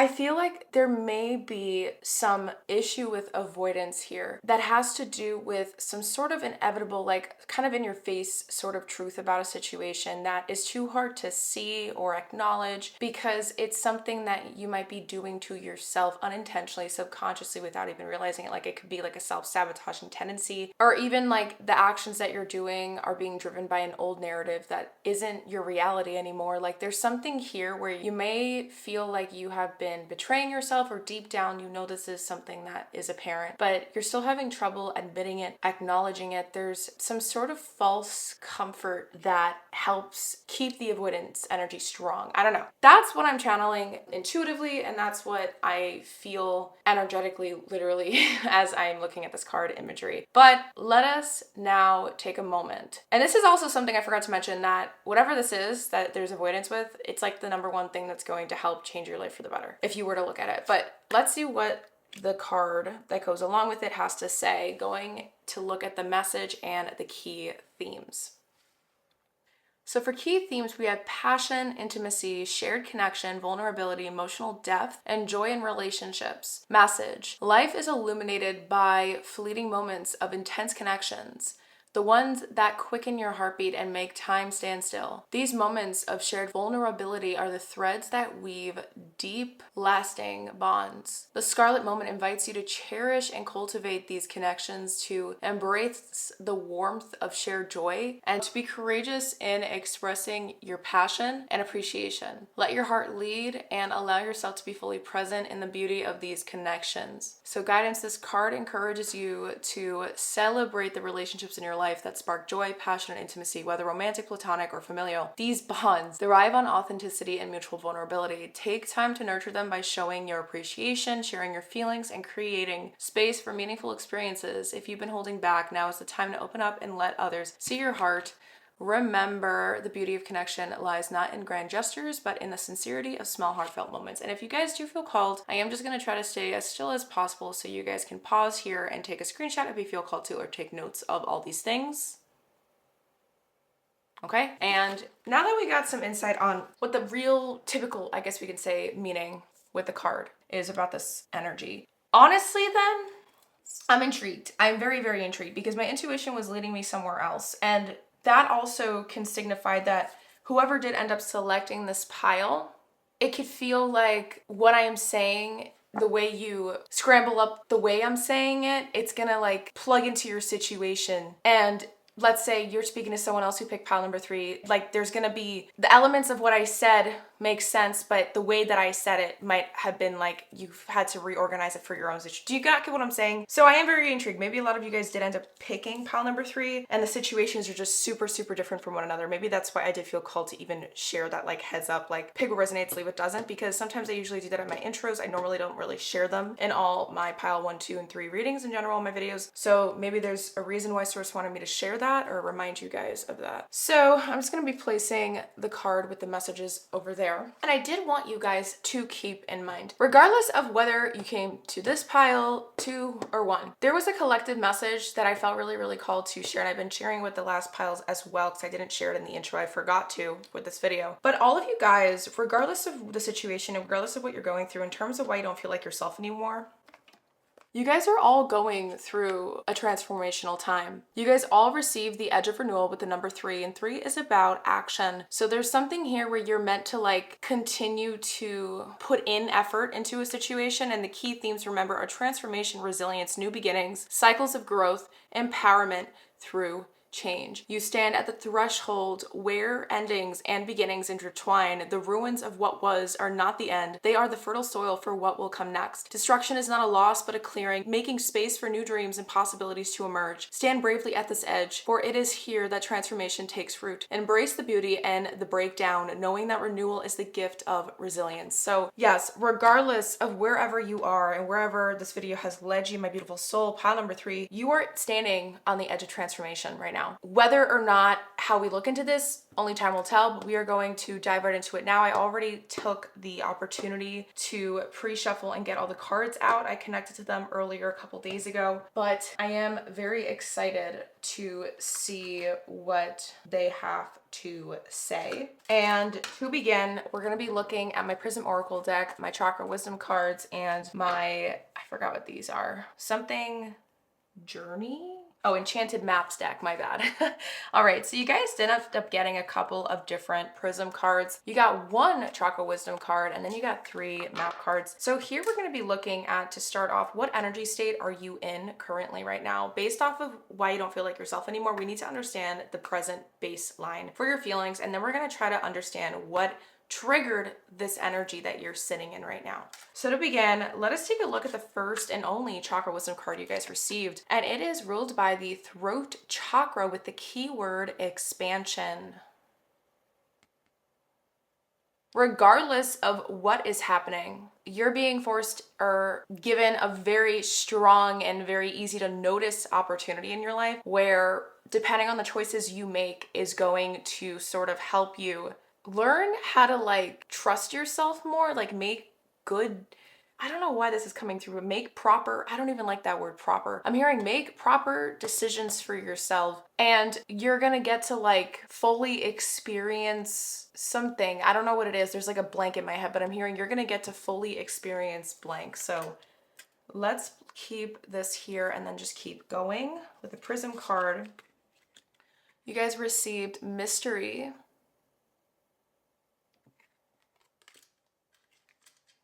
pain,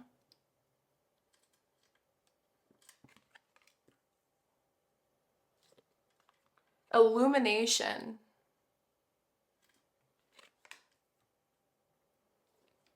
and balance.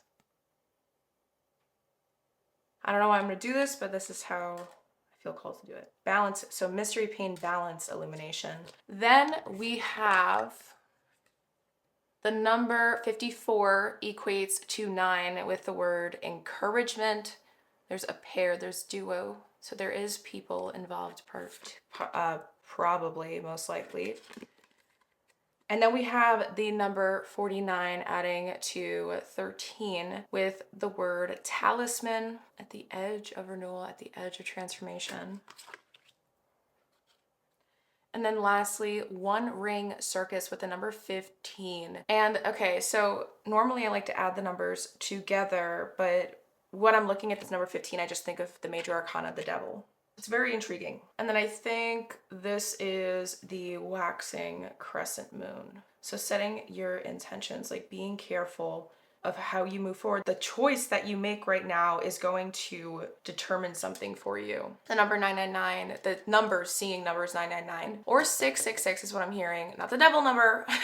I'm talking about just numbers in general. It just feels like you're gonna be seeing different variations of 9. So like it could be like sideways, like, you know, like this astrology symbol Cancer. Like you might just be seeing like 69, like something where it looks like a 9 somewhere in your surroundings. I feel like that's important to you. Don't know why. But what I'm looking at when it comes to the energy state that you are in, okay, there is a lot of very easy, obvious growth right now in your life. And it feels like you're being challenged to step up to the plate in some way, shape, or form when it comes to like trusting in yourself and trusting in some sort of situation. The reason why you don't feel like yourself anymore, there's like, you're being more honest with yourself about something. Maybe it is actually about the thing I channeled at the very beginning before we even looked at the meaning of the Scarlet moment. When I was saying like there was avoidance, self-sabotage of some kind, it feels like that could be a driving force, a driving factor, a big thing that's sort of impacting this entire situation on its own. But in the way where you're finally noticing it, you're finally wanting to right wrongs of some kind. And it's like you're taking the stand, like you're choosing to do it. But it wasn't just all fully on your own. Like I don't think that you would have been able to do this fully on your own.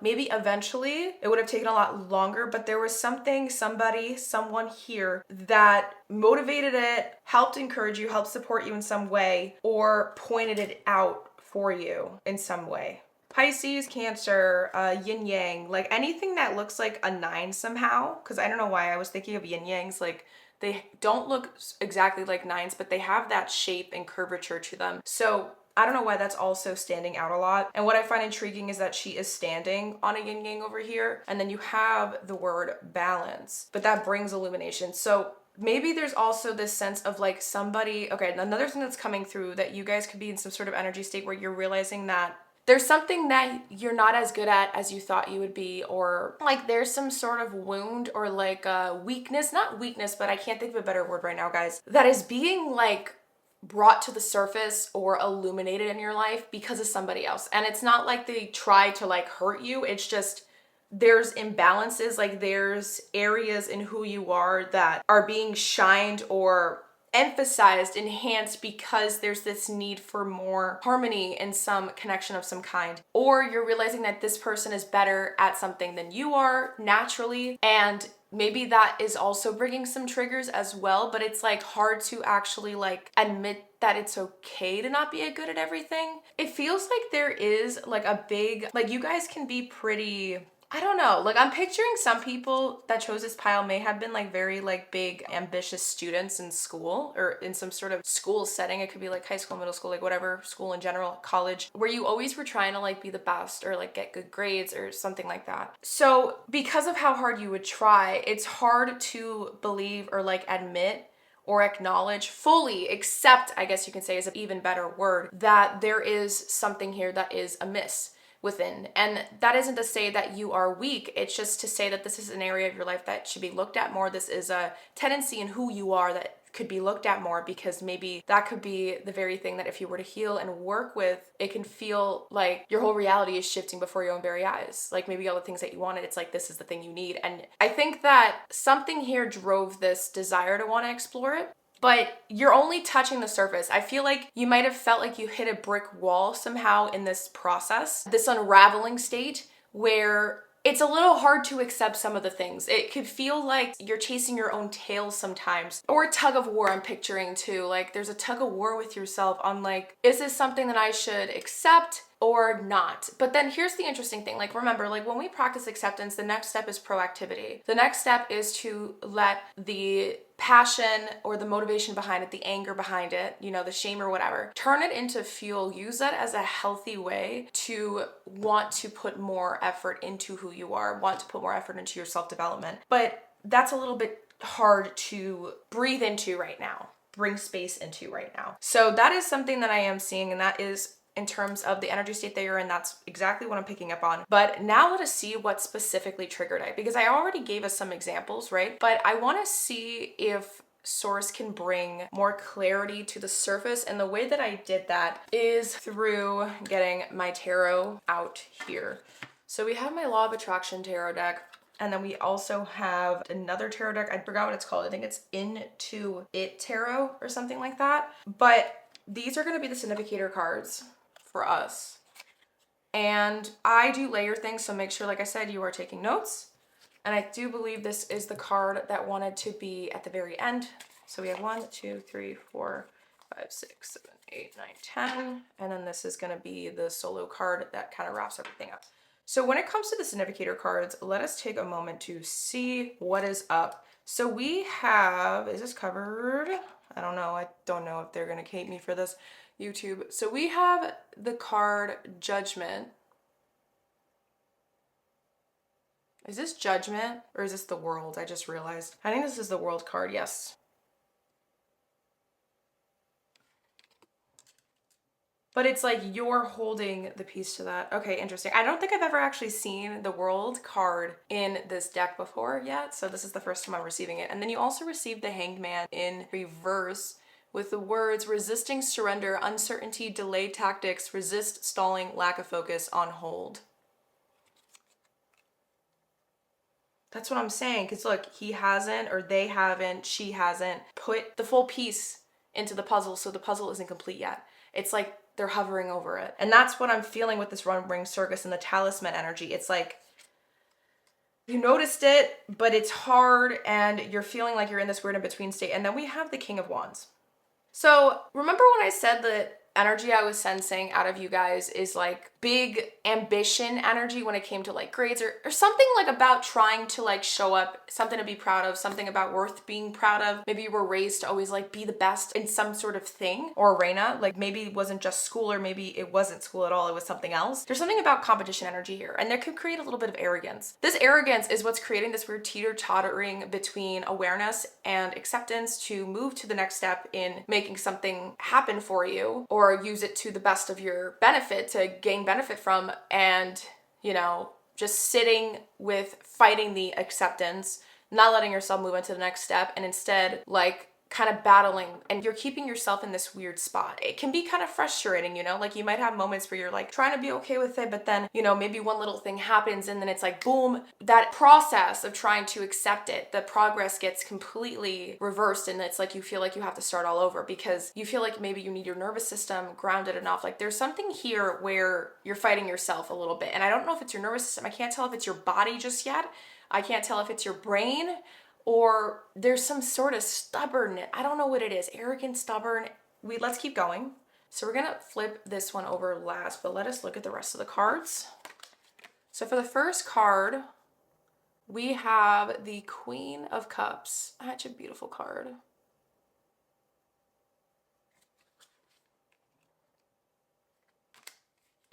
Next up, we have the Six of Wands.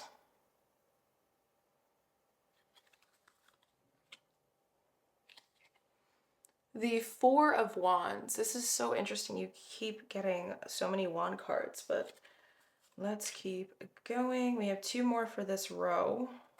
Fourthly, the Queen of Pentacles.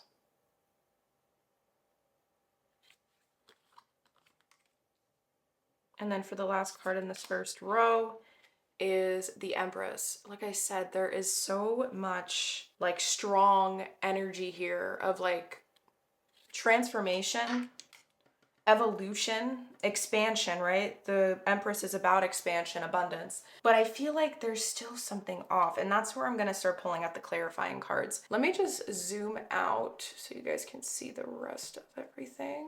All right. So let me make sure you guys are going to be able to see it. Hopefully you are able to somehow, somewhat see it. If not, I might have to just move these cards. Let me just, give me one moment, guys. Okay, this is the best I can do for us. So let us keep going. The card that's clarifying the Queen of Cups is the Four of Swords.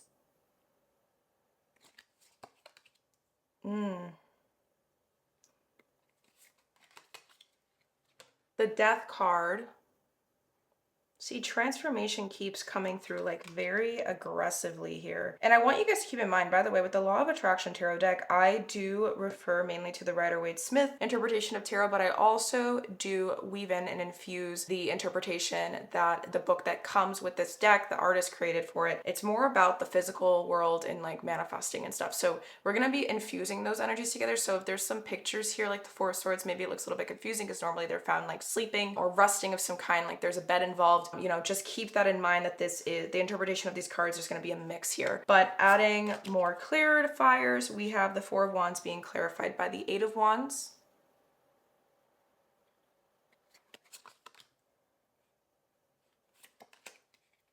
The Eight of Pentacles clarifying the Queen of Pentacles. Yes, that's where it's interesting. Okay, I have a lot of things coming through. And then lastly, we have the Knight of Swords clarifying the Empress. And they're trying to get something. They're trying to get their hands on something big. But let's see the card that kind of like ties it all in. That has no pairing. We have the Three of Cups. Okay, so what triggered this? The very thing that really triggered this entire state that you might be in, pile number 3. Again, like I said, there might be this need or this teeter-tottering thing going on where you feel like you're doing a tug of war within yourself, against yourself, because there's an ego involved here that doesn't want to admit fault or doesn't want to like, I think what's really is like they're afraid. They don't know what this expansion has in store for you. Like they don't know where this can take you. It's hard because like the way that your brain recognizes it or your ego recognizes it is like there's defeat here if you don't stay in your lane or like keep your head up high and like stay strong or something. But that's all in your head, love. Like vulnerability is like your biggest power when it comes to this situation. And to have vulnerability means that you're still following your heart in the end. And I feel like a lot of the things I am saying, like you guys already know it. Like maybe some of you guys have already gone to readings before and like heard this before is what I'm hearing. But it's like, you know that you've made progress, but there's still more progress to be made. There's difficulty in acknowledging that because maybe also you feel like you deserve to give yourself like a piece of cake. I don't know. This is metaphor. I'm very metaphorical. So I'm hearing like, I deserve like, you know, I deserve some sort of like applause or praise for the work I have already done. But it's like, why do I feel like I still constantly believe that I'm not doing enough, or what this person can make me feel that way, or are they really making me feel that way? There's a lot of things coming up into the air. There's some potential projection stuff that might also be going on here with somebody else. And that is the biggest thing that triggered this. What I'm picking up on in my head is the numbers 333, and then those add to 9 as well. You have so much potential to become a master manifestor. The master number 33 is about that, being able to become the master manifestor in your life. And you are a go-getter, but the thing here is that you're also human, is what I'm hearing. Like, I don't know if that's you saying it to yourself sometimes, like, I'm also human, you know? Like, I know I can accomplish all these things, but, you know, I get tired. You know, sometimes I just don't want to keep going, but you know that you should, and you know that it helps you, and you know that it benefits you, but it's still difficult to acknowledge. It's still difficult to, there's moments where you want to just toss in the towel, but you know that that's not the answer anymore, or it shouldn't be anymore. Maybe that's something you used to do. There's something here where someone has tremendously opened a whole new space in your mind or capacity in your heart to want to like understand yourself better, figure out the root source of something. There's something here where someone has given you the key to that. So now let us see what part of your identity is dying specifically based off of this whole transformational period you're going through, and also probably the biggest reason why you don't feel like yourself anymore. So again, like I said, I already have the cards ready. And then we're going to be seeing what purpose did this identity of yours serve, or this part of your identity serve. But I did, again, already get the cards set up. And actually, before I show you these, I want to show you the back of the deck energies that I did receive. So the way that I use this deck, I only look at the words that are facing up and at me. So we have Helpless Maiden, Saboteur, Fool. And then these cards landed this way. So the words here: walking the middle path for lesson. Death is childbirth and time frame, late modern age. Identity, wife. We also have location, Africa, death, dementia, lesson, gluttony, trauma, abandonment. So there's some interesting stuff coming through in my head already. But before, let me just put this final card down, and then let me show you this back of the deck energy too. We have one more here. And it is the cartographer with a crossroads and exploration. Do you have trouble receiving help? Do you have trouble accepting the idea that people in our lives can actually be the biggest catalyst for our growth, or maybe even certain initiation periods in our life? There's a part of your identity that's dying. Before we even look here, because I think I just remembered when I got this card, this was a Citadel deck card that ended up coming out in reverse. So I might actually want to get the booklet to read what the meaning is for this one. Oops, I just hit the table. My bad, guys. But before we even get into this, like, the part of your identity that is dying here because of this whole transformation pile number 3, it's like a part of you that believed that the only person that, okay, this is going to come out very weird and it might not really make sense right away. So try to bear with me here, okay? Because I'm literally genuinely channeling how Source wants me to say certain things, okay? I'm hearing like you don't want to accept that there's other people that could know better than you sometimes, know what's best for you. Like, there's no one else that can point things out about you to you rather than yourself. Like, no one should do that, or no one is good at it, or like, you know better, or there's something here about like, you've always had to survive. And what I mean by survive, you've always had to feel like you needed to fend for yourself, defend your beliefs, defend who you are, defend your stance on things, defend your truth, defend your resources, defend and protect yourself. Maybe even growing up with the death childbirth card, walking the middle path, you never wanted to step on toes, but you also never wanted your toes to be stepped on either. And so if you ever felt like there was a moment of threat or potential for it, like if your brain, it was kind of designed to be always on high alert so much, this part of your identity that's dying is the part of you that doesn't need to do that anymore. And there was a point in your life where you had to definitely do that. I'm also picking up on the idea that some of you guys had to, like, trigger warning. I don't think this is going to resonate with everybody, but I feel like some of you guys were separated from your parents at birth, or not at birth, but during childhood potentially. And I'm so sorry about that, but it created so much of this belief around needing to isolate your truth, isolate your vulnerability. There's something here where you're like constantly fending, constantly like holding on to this core traumatic experience that is literally the very thing that is shaping your identity as we speak right now. And it was the biggest culprit for the self-sabotaging tendencies that you do. And it's like the stronger of an identity that you have around like, I don't know, like there's something here where maybe you've used this experience, some sort of traumatic core experience as like a reason behind why you are the way you are, but it's been used so many times. But it wasn't like your fault, but you also feel like you're stuck in this repeat story of like being the biggest victim in the end of the day. And this isn't to come off as an insult, guys. I can genuinely feel and I sense it that this was something very heartbreaking, very traumatic. It really messed your brain up a little bit in some way. And it's valid because our brain likes repetition. There wasn't a lot of it growing up. Repetition in the sense of like, you never really knew what you were gonna get. You never really knew how the day was gonna go. It was very extreme highs and extreme lows. And your nervous system was like, the only thing I can rely on is myself. I can't trust anybody. You know, I have to either completely avoid, you know, getting myself in a potential situation like this again with other people, or just have other people involved in my life to this extreme because this is all you knew. It's like, there's that, but then there's also like, I need to make sure that I'm around people like that like feed this pain wound that I keep carrying, because this is all I know about who I am. I don't know the before. And my sense of self is so tightly wrapped around it that it's like, I'm not gonna know who I am if I were to release it. And that's like one of the hardest things here.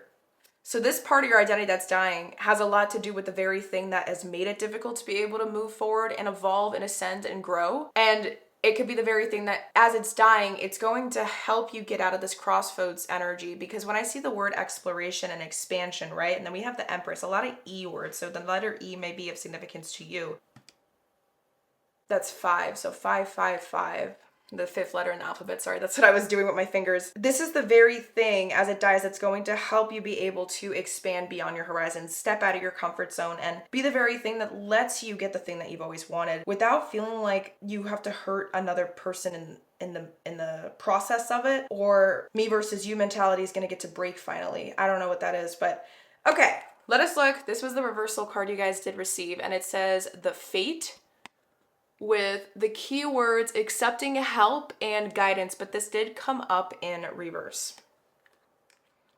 So let me see what the booklet says here about it.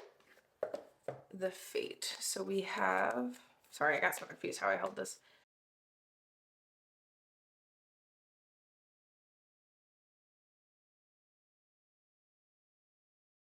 Fate. Okay, 32.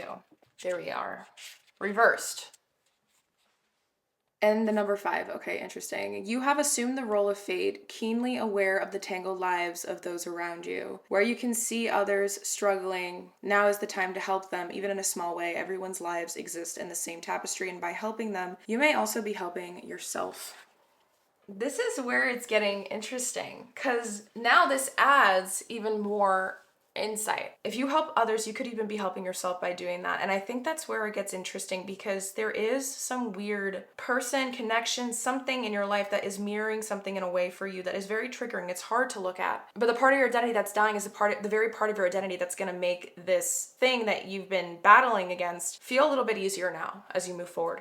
So let's dive into this even a little bit more specifically and just see what purpose did it serve by using my Black Tarot deck. And then I also got a shadow card here as well. So we have the word obscurity. In the unknown, there's room for endless possibilities. Darkness, ambiguity, and mystery. So mystery is coming up twice. Then this card did end up coming up sideways. That's why it's like this. So we have, the 10 of Swords. But sideways. See? The 10 of Swords is about a very harsh truth or ending to something, but it's something that makes it completely done. Like, it's done with, we're good, we can move forward. It's sideways. This means that the upright and the reverse position of this card speak and ring truth here. You're fighting that. like I said, the purpose that it served is this need to like stay where you are because there's a fear of growth right now. And then lastly, we have the World card coming up a second time. So the World card, remember, it was right here. You hold the literal puzzle piece to this new rebirth. You're standing at the edge of death and beginning. To feed more into it, we have 1, 2, 3, 4, 5, 6, 7. To start off, we have the Five of Pentacles,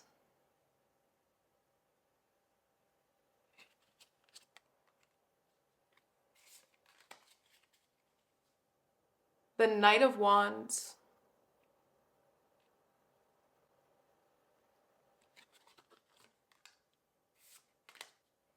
the Nine of Wands. I was picking up on Nine of Wands energy earlier, but I kept stuttering because I was like persevering, you know, like you're trying to, this part of you is fighting so hard for something. And then for the final card in this row, we have the Queen of Swords.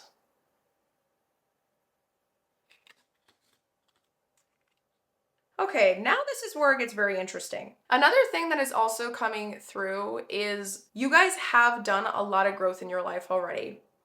There might be things or moments that you will question, get suspicious about because you want to make sure that the thing that you're going to try to tackle next is entirely yours to carry. So it could also be a situation revolving like a person, and you want to make sure that what you would be probably committing to if you were to move forward with something is something that is technically your responsibility just as much as it is theirs, or if it is yours entirely, if it really is yours to carry and that they're not projecting their stuff onto you. That's valid. There's a lot of exhaustion here. And you do really feel like you're never doing enough because of how hard you're always working. But you are the one that needs to be giving that to yourself. And the purpose that this thing served was the part of your identity that's dying. The purpose that it served had a lot to do with constantly trying to feel like you had to fight something. Fight something because you care. And the only way to show that you care is if you light up with some fire in your eyes or something like that. It would lead to an unshakable version of you where it would be very difficult for you to embrace something, accept something, surrender to something because you don't feel like you're in a strong enough position to be able to handle it, or not handle it, but like know what to do next. Like it's tiring. Like you feel like your brain constantly always has to like solve things all the time. And this is the purpose that this part of you served. It served this need to constantly feel like it has to know everything before everything happens. But like that's just something that we can't ever know. And like humans, like we're not supposed to know everything, or else what's the point of having this human experience? But this situation, what it requires of you is to be willing to embrace that unknown. And this is where you've been battling yourself. Now, the card that clarifies the Five of Pentacles here is the Five of Cups. So yes, like I said, you might be holding on to something from the past, a past experience that did aggressively shape a lot of the belief systems that you may hold on to today, or beliefs about yourself. And this is the very thing that is getting in the way of your ability to continue growing and evolving. The next card that is clarifying the Knight of Wands here is the Eight of Swords. Yeah, like you don't want to make the wrong decision, but there's no such thing as right or wrong decisions. It's just about the whole point of being human is to follow the things that make you feel free. Say no to the things that constrict you. And constrict you doesn't mean when you feel triggered, like you're gonna know deep down in your soul when you know like, okay, this is something I should be looking at. But sometimes our brain is gonna disguise that truth as something that we need to avoid because it's uncomfortable. So that's different than feeling like something is suffocating you. I just want to make sure you guys understand what I meant by that. And then the final thing that clarifies the Nine of Wands here is the Ace of Wands. Yeah, like there's a fire thing here. To question things, challenge things, because that's all you really knew. You didn't know how to trust something at one time, or things in general. You never knew if this was worth the risk.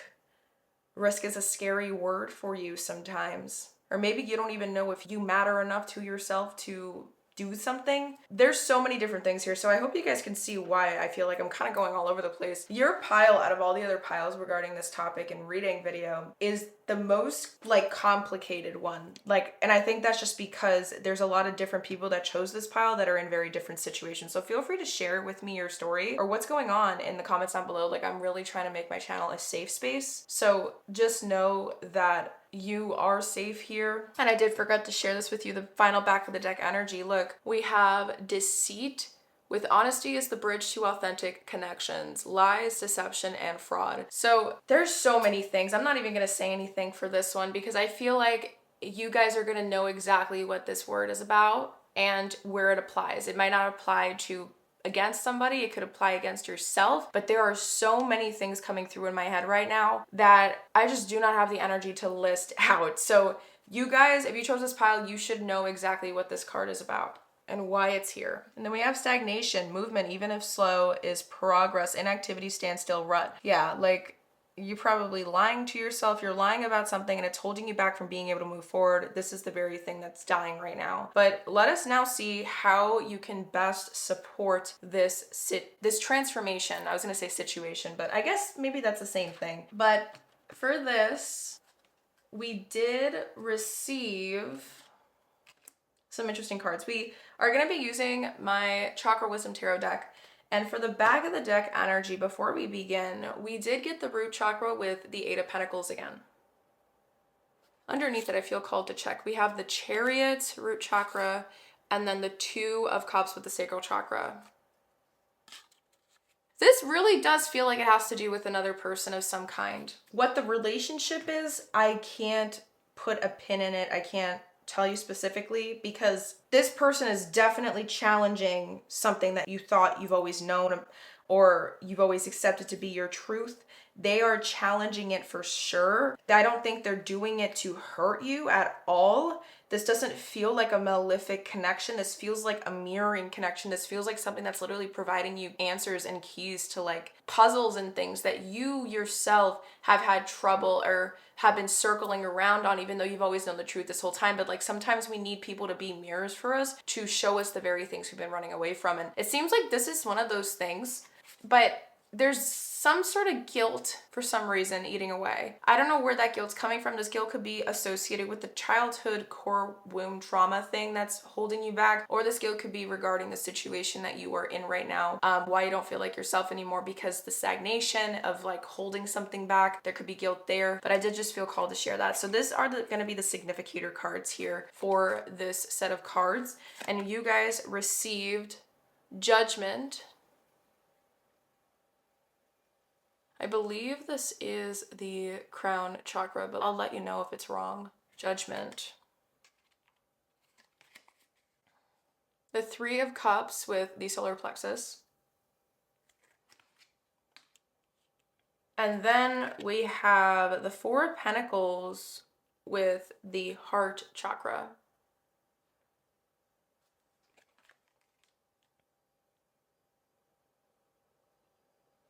There's so many different situations that some of you guys are in. Like, I'm just seeing so many different things. Okay, so we have 1, 2, 3, 4, 5, 6, 7, 8. Okay, this card wanted to begin. So we have the Ace of Pentacles with the root chakra.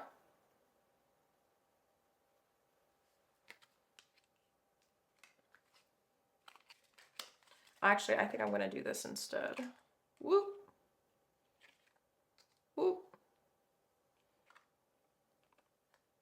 Okay, there we go. Place this here. All right.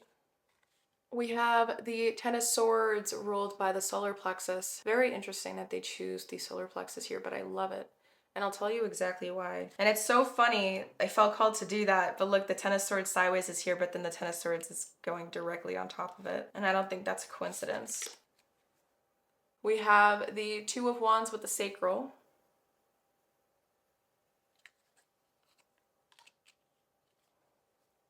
The Nine of Pentacles with the sacral.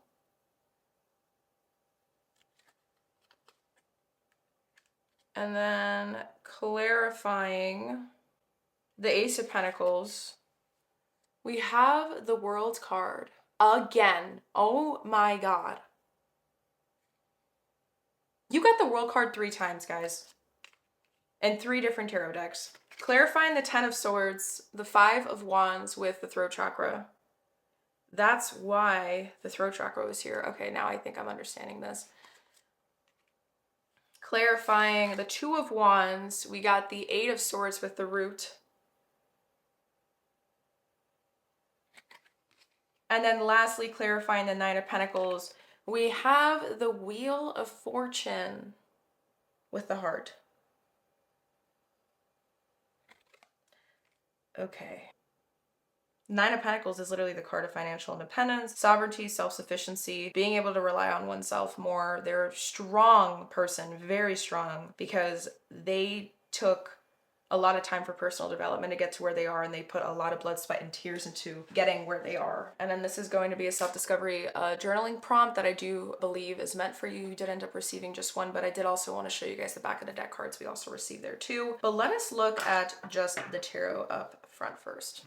So pile number 3, when it comes to how you can best support this transformation, the biggest thing I really want to point out here is that you did receive the World card 3 times in a row. And the World card came up 3 times in a row, but for different reasons. In this case, this is giving me an indication, since this is in clarifying literally the Ace of Pentacles here. You are meant to best support this transformation is to accept what is. Accept it. Even if it's something that's hard for you to see or acknowledge, hard for you to hear, hard for you to listen to, hard for you to say. You are meant to do this because the only thing that you've been doing is holding yourself back. This is going to be the only thing that is going to help you want to find the right actions and steps to take moving forward. But in order to do that, you have to stop fighting against yourself and with the people around you, trying to defend something, trying to just prove yourself, because you don't need to keep doing that anymore. I'm hearing we are all adults here, and I don't know why that's coming through, but I just feel like you have been, there's something here. I'm not trying to like put any accusatory language out there, by the way. It's just, like I said, this is exactly the way that I'm just picturing it, the way I'm channeling things. I just don't want anyone to take offense. Remember, I am the messenger. I'm the channeler, okay? I'm not blaming you or calling you out, you know what I mean? So I just want to let you know, this readings I do are all held with so much support, unconditional love, no judgment, judgment-free zone. We are all fucking human, okay, guys? Like, we all have these moments. We all go through this stuff. We all, in some way, shape, or form, we have screwed up. We have done stupid things. That's just part of growing. That's just part of learning. That's just part of living and lifing, quote unquote, humaning. There's no such thing as a perfect human. Here, there's something here about what I just said that needs to be accepted and embraced fully in order for this to work out in your favor, in order for you to best support this transformative time and to help you get, I'm hearing the benefits of the fruits of your labor is what I'm hearing. And we're going to be looking at this too, by the way, after this. We're going to be seeing what happens for you and to you if you do best support this transformative time. But before we look at that, obviously we still have some more things to go over and I want to continue, but there is something good in store for you if you were to do this. I feel like it's hard for you to see that though, because you're only looking at what's in front of you now. And again, that's the survival mentality. The survival mentality, the brain, the way that our brain works, it's going to kind of wall us in, make a blockade within our mind to not show us that there is more beyond this current thing that you're looking at. And so when you try to look beyond the surface of things or beyond the horizon of things, when you're battling with it internally, your brain's not gonna, it's trying to keep that prefrontal cortex of your brain as shut down as possible, okay? But this is why cognitive behavioral therapy is such a great tool to reframe and rewire our brains over time. And it's because there's something here that needs to be reframed, a perspective shifted in some way for you to be able to continue moving forward. You literally hold the keys to your destiny right now, depending on how you show up. You got to start choosing yourself in the right ways this time around, pile number 3. You have thought that you have been doing it in some way. I don't know what it is. I'm hearing properly or correctly before. I don't like these words. There's too much right or wrong, black and white thinking. But this is the very thing that's holding you back from being able to see beyond the situation because you're too focused on being like the boxed in situation. And that's okay. That's not your fault, pile number 3. But we got to accept that. We got to understand that this isn't the only way. You have been doing a lot of work on yourself in life in general. The Eight of Pentacles coming out another time here is giving me like this idea or like indication, and the Eight of Swords is coming up through twice. It's giving me this indication of somebody who like could also be having a lot of trouble like sharing how they feel because of all the other things they've been working on in their physical life too. The root chakra is giving me the idea of like the material world too. So maybe there's something you have been working towards aggressively, and there hasn't been enough time for you to really share the emotional world of yourself, that side of you, for a while. But things are changing for you to be able to get an opportunity for that, but you have to let that opportunity in. You're fighting it a little bit, and I think it's because of some sort of fear. There's an assumption here. You're jumping to conclusions too fast. And in order to best support this transformation, you got to listen to what your heart wants. Go with the thing that feels freeing. You know that the something to do, the choice you do, like you say yes to it, you know it's right in soul line when it feels free, when it feels like there's relief washing over you. And sometimes you can have grief and that feeling at the same time, though I want to make that very clear. Like it can be hard to make the soul aligned choice when it feels freeing, but at the same time there's some guilt. But those feelings just show to you exactly that you are still human, that you are a good person, that you still have remorse, or not remorse, sorry, that's the wrong word, but you know, you can feel empathy. That isn't to say though that you have to keep betraying yourself though to not feel those things, and that's really, really important. You might also be, again, another situation might not resonate with everybody. I'm hearing like you're trying to learn how to like share your needs in some sort of connection you might be in right now. And this doesn't need to be romantic. It could be platonic or familial, whatever it is. But you know that like things aren't going to change. You don't know what this change could bring. I want to make that clear.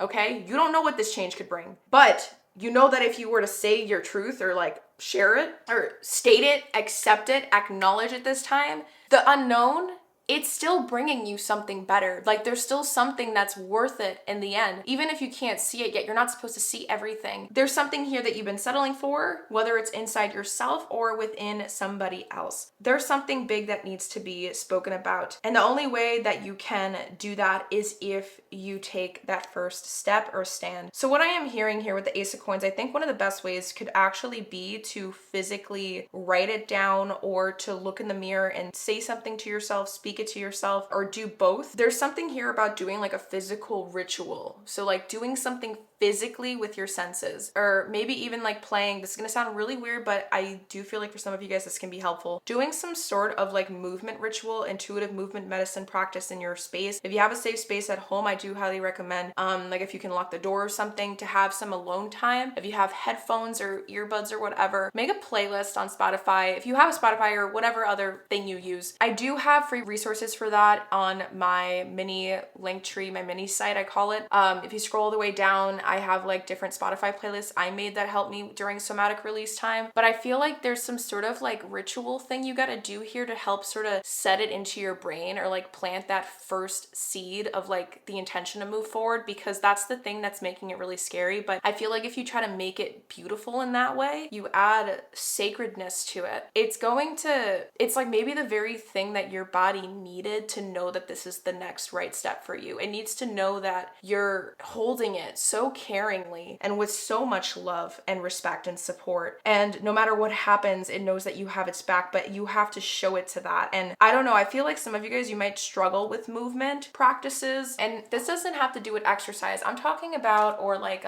yoga or, you know, things like that. I'm talking about like doing a practice where you cover all the mirrors, anything that creates a reflection in your room. Light up some candles, turn down the shades or turn off the lights. Those candles are the only thing that's glowing. Light up some incense, do whatever to make it feel special with whatever you have, and then just let yourself move. Swing your arms, do what you gotta do, stomp around. Just link the breath with the movement. And there's no right or wrong way to do this. It's just exactly what your body's feeling in that moment. And connect with the thing that you're trying to release, the thing you're trying to embody. Maybe this is also the very thing that helps you start to acknowledge the truth. Maybe this is the very thing your body needs to start moving things around internally and energetically, so that you can start coming to terms with something for yourself. Because there is something that you've been working on for quite a while, but in order to really get there and reach that final completion step, you need to do something initiatory for yourself to make it happen. because that's something that helps your brain kind of flip a switch in its head to be like, okay, game on, like this is the time. So that's the thing that I picked up on here. But let us now see the self-discovery prompt, and then I'm gonna also be sharing with you a stress relief practical exercise you guys can apply into your own life as you move forward after this reading is complete. And then please, I highly recommend that you do jot down the prompts that I'm going to share with you that did come out. So this could be something that you do in your own time, and these could also be prompts that are going to continue to support this transformative time, along with the things I've already shared. So you did get the category mental clarity, and it says, make a list of at least 25 things you are skilled at. How does this unique combination of skills empower you in life? Okay. And then for the back of the deck energy, okay, this just fell out, so I'm assuming this is another card that wants to come out for you. It says, relationships. Describe your attachment style and explore how it has impacted your relationships. Is there anything that you would like to change?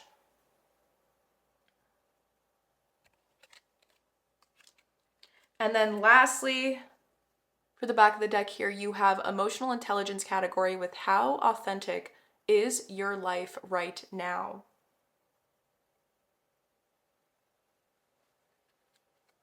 And then for your stress relieving practice that came through that source wants you to carry as we move forward, or as you move forward after this reading is complete, highly recommend you screenshot, pause, do what you gotta do to take notes. It says, sit on a hammock. Close your eyes and imagine being in a forest. You see a beautiful green hammock in front of you, and you decide to sit on it and rest. Now observe your surroundings. What can you see? What kinds of trees can you recognize? Do you see different shades of green? What do you hear? What can you smell? How do you feel? Sit on the hammock for 5 to 10 minutes in your mind. Being in the nature is known to have positive effects, and 5 minutes of it relaxes the stressed mind. But you can also go to the nature in your mind, because your body doesn't and won't know if you really aren't there. Feeling at peace in nature, either the real thing or in your mind, will ease your body. And again, we have the number 4 and 5 adding to 9. Okay, this is gonna sound very weird, but another thing that is coming through for me, when it comes to this practice, I am picturing like sitting on a hammock. I feel like picturing like nature in your mind while doing an intuitive movement like practice for yourself, a ritual of some kind for 5 to 10 minutes, that could also be very, very useful. And that might not resonate with everybody, but for some reason, my body wants to say to combine those two practices in one. I don't know why, it just feels like you need to feel like you're not alone right now. And I guess that also makes sense with trauma abandonment coming up. Like, you want to know that you are being supported, and you felt like you've always had to fend for yourself, but you're not going to be alone here. And I think that's the biggest fear for you, but it's all self-doubt. You were never alone. Even when you were alone, you weren't alone. Pile number 3, because you had yourself. That's the most important relationship that will ever exist in this life, but you also have your higher self. You have Source, and Source lives inside each and every one of us and is everything. God, you know what I mean? Whatever you want to call it. So with that as well, now let us see what happens for you and to you if you do all these things. Everything we just dived into, what happens for you and to you in your life, okay? So this could be implying about some physical changes, some physical things that shift, but also emotional and mental in your self-development journey. So let's take a look at that now. So for the cards you guys received here, for a tea leaf card, you guys received lightning. Control your anger or you will be sorry.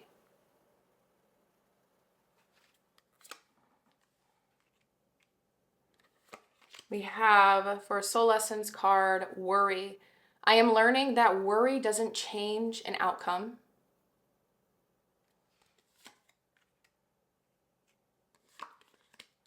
You have friendship. I understand that a friend is in my life for a reason. Interesting. For a fortune telling card, oh, it's in reverse. You have the number 23 with the word courthouse.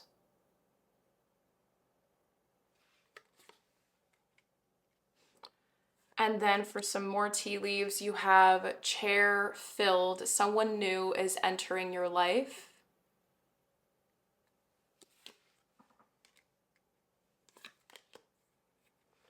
Fly, a period of ill health, depression.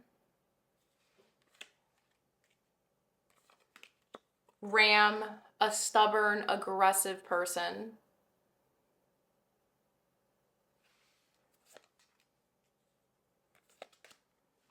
Kite, vacation. And then Valley, deep personal strength and peace that assure success. And then we have here imagination. I embrace and nourish the creative aspect of my mind. So you're getting a couple different things. And the reason why I left these cards separate, by the way, I just want you to learn, like, these things go together. This one goes separate. These go together. I'm setting it up the way source wants me to. So this is separate message from this. Okay, just wanted to make sure. So imagination, I embrace and nourish the creative aspect of my mind. And then for the two Moonology cards you received, Waning Moon, what do you need to release? And then we have Full Moon in Cancer, a personal issue reaches resolution.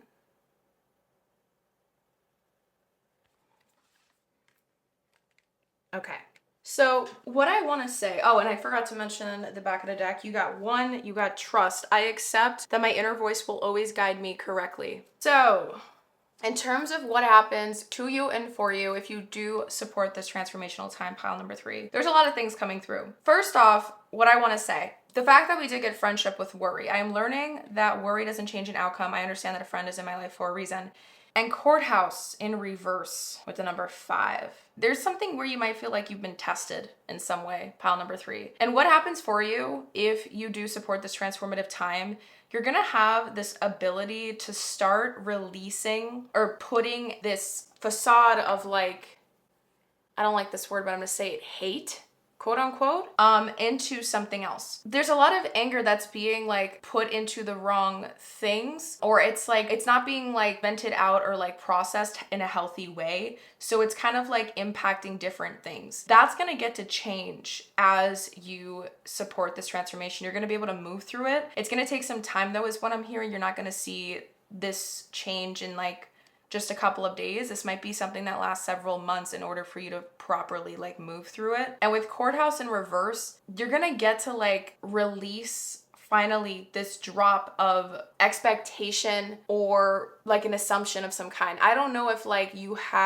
there's obligatory energy here. Like, something shifts in your favor if you were to do the very thing that you feel like is abandoning you when it isn't. I don't know why that's coming through. It's very specific. Take it if it resonates, leave it doesn't. But it's like the odds turn back in your favor when you stop trying to fight some sort of fight that is reached its deadline, or, like, not deadline, or expiration date or something. Like, you were able to feel how you felt and your emotions are entirely yours. But this isn't something that needs to keep holding so much space in your mind to the point that you are literally unable to move forward after.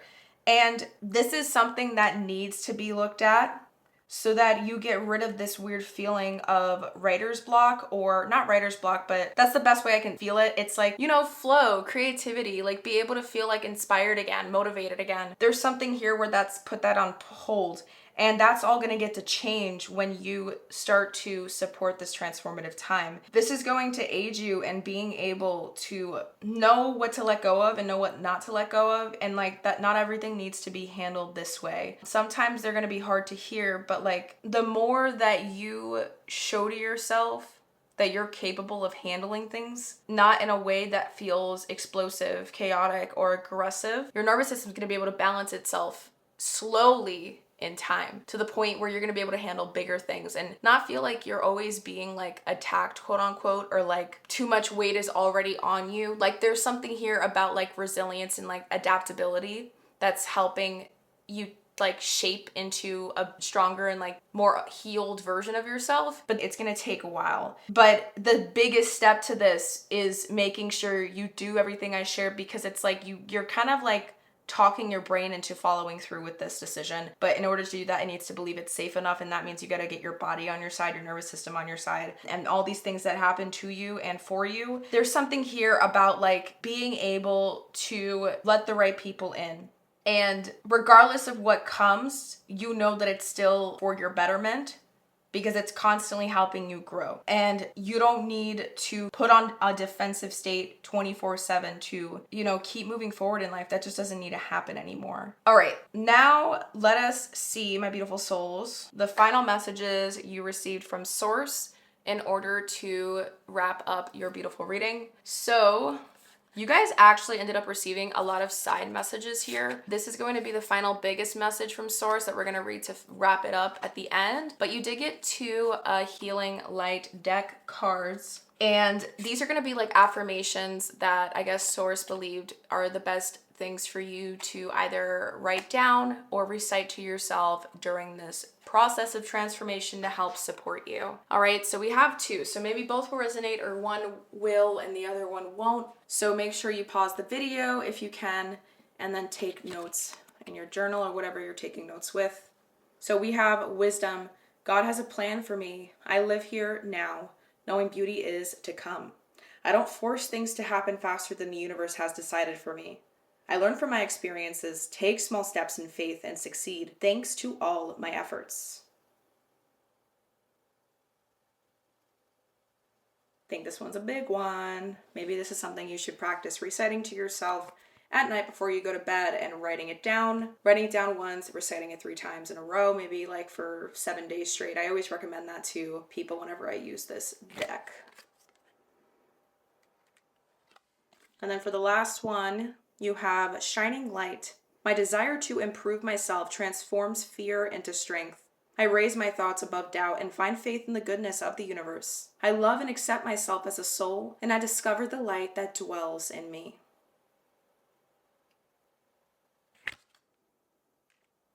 And then we have here add-on messages. Soul's calling. Listen to your soul's calling. It guides you towards your true purpose. And then we have placebo power. Believe in your power. Believe in the power of your mind. It can create miracles. Placebo power. I actually like that. It's like you're feeding it to yourself. You need to believe that you are capable. Like, that's why I'm saying I think that initiatory, like intuitive movement medicine practice with the trees, that can be one of the biggest things that help get your brain like grounded enough to be able to start embodying this. And then lastly, we have the message we're going to be reading that goes with your final card, and it's a message from your higher self. Universe inside, feel the oneness with the universe. You are an integral part of it. And the message says, the ancient philosophers have often said, as above, so below, as within, so without. This aphorism encapsulates the belief that the universe exists within us as much as it does outside of us. We are a mirror reflection of the cosmos, and everything that exists in the vast expanse of the universe can also be found within our being. Drawing the Universe Inside card is a gentle reminder from your higher self that you are not isolated or separate from the world around you. You are connected, intertwined, and a reflection of the vast universe. In moments of doubt or confusion, look inward, for the answers you seek often lie within, resonating with the universal truths. The concept that we contain the universe within us is both humbling and empowering. Just as galaxies, stars, and planets move in harmonious patterns in the space, so do our cells, molecules, and atoms within us. By understanding and aligning with universal laws, we can better navigate our lives and tap into the profound wisdom that resides within. I think this is just more confirmation that you got to do those things to support your transformation. So make sure you rewind the video as much as you need to get those proper notes, know the proper steps.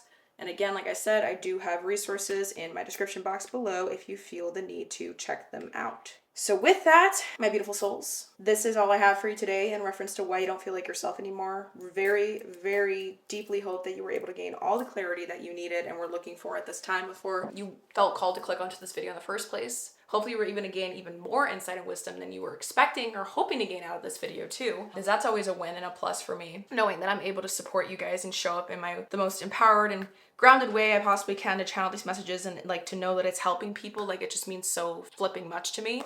If you do feel called, I would deeply, deeply appreciate it if you can give this reading a thumbs up or a comment, a share, even subscribing to the channel. All those little things, itty bitty things that you do help support me, support my mission on this platform, which is to help make a safe enough space for people to come together for healing, self-growth, self-empowerment, stepping into the most healed version of themselves each and every day, each little tiny incremental baby step at a time. No matter how slow or fast you're going, it's like that doesn't matter, but I just don't want people to feel like they have to move through those moments in life alone, because I've gone through my darkest moments of healing alone, and that's exactly one of the biggest inspirations that led me to making this channel in the first place, because it's healed people who help heal this world. But I feel like to make the ripple effect even bigger, we have to join it together, because it's people that come together. Join forces is what makes the mission, the meaning, the whole purpose of what I do stronger, and it lets me know that I'm not alone in that belief. So if you feel called, hit the subscribe button. And with that, thank you so much for being here. Thank you for choosing me to be a part of your healing and self-growth journey. And hopefully I will see you in my next pick a card readings to come.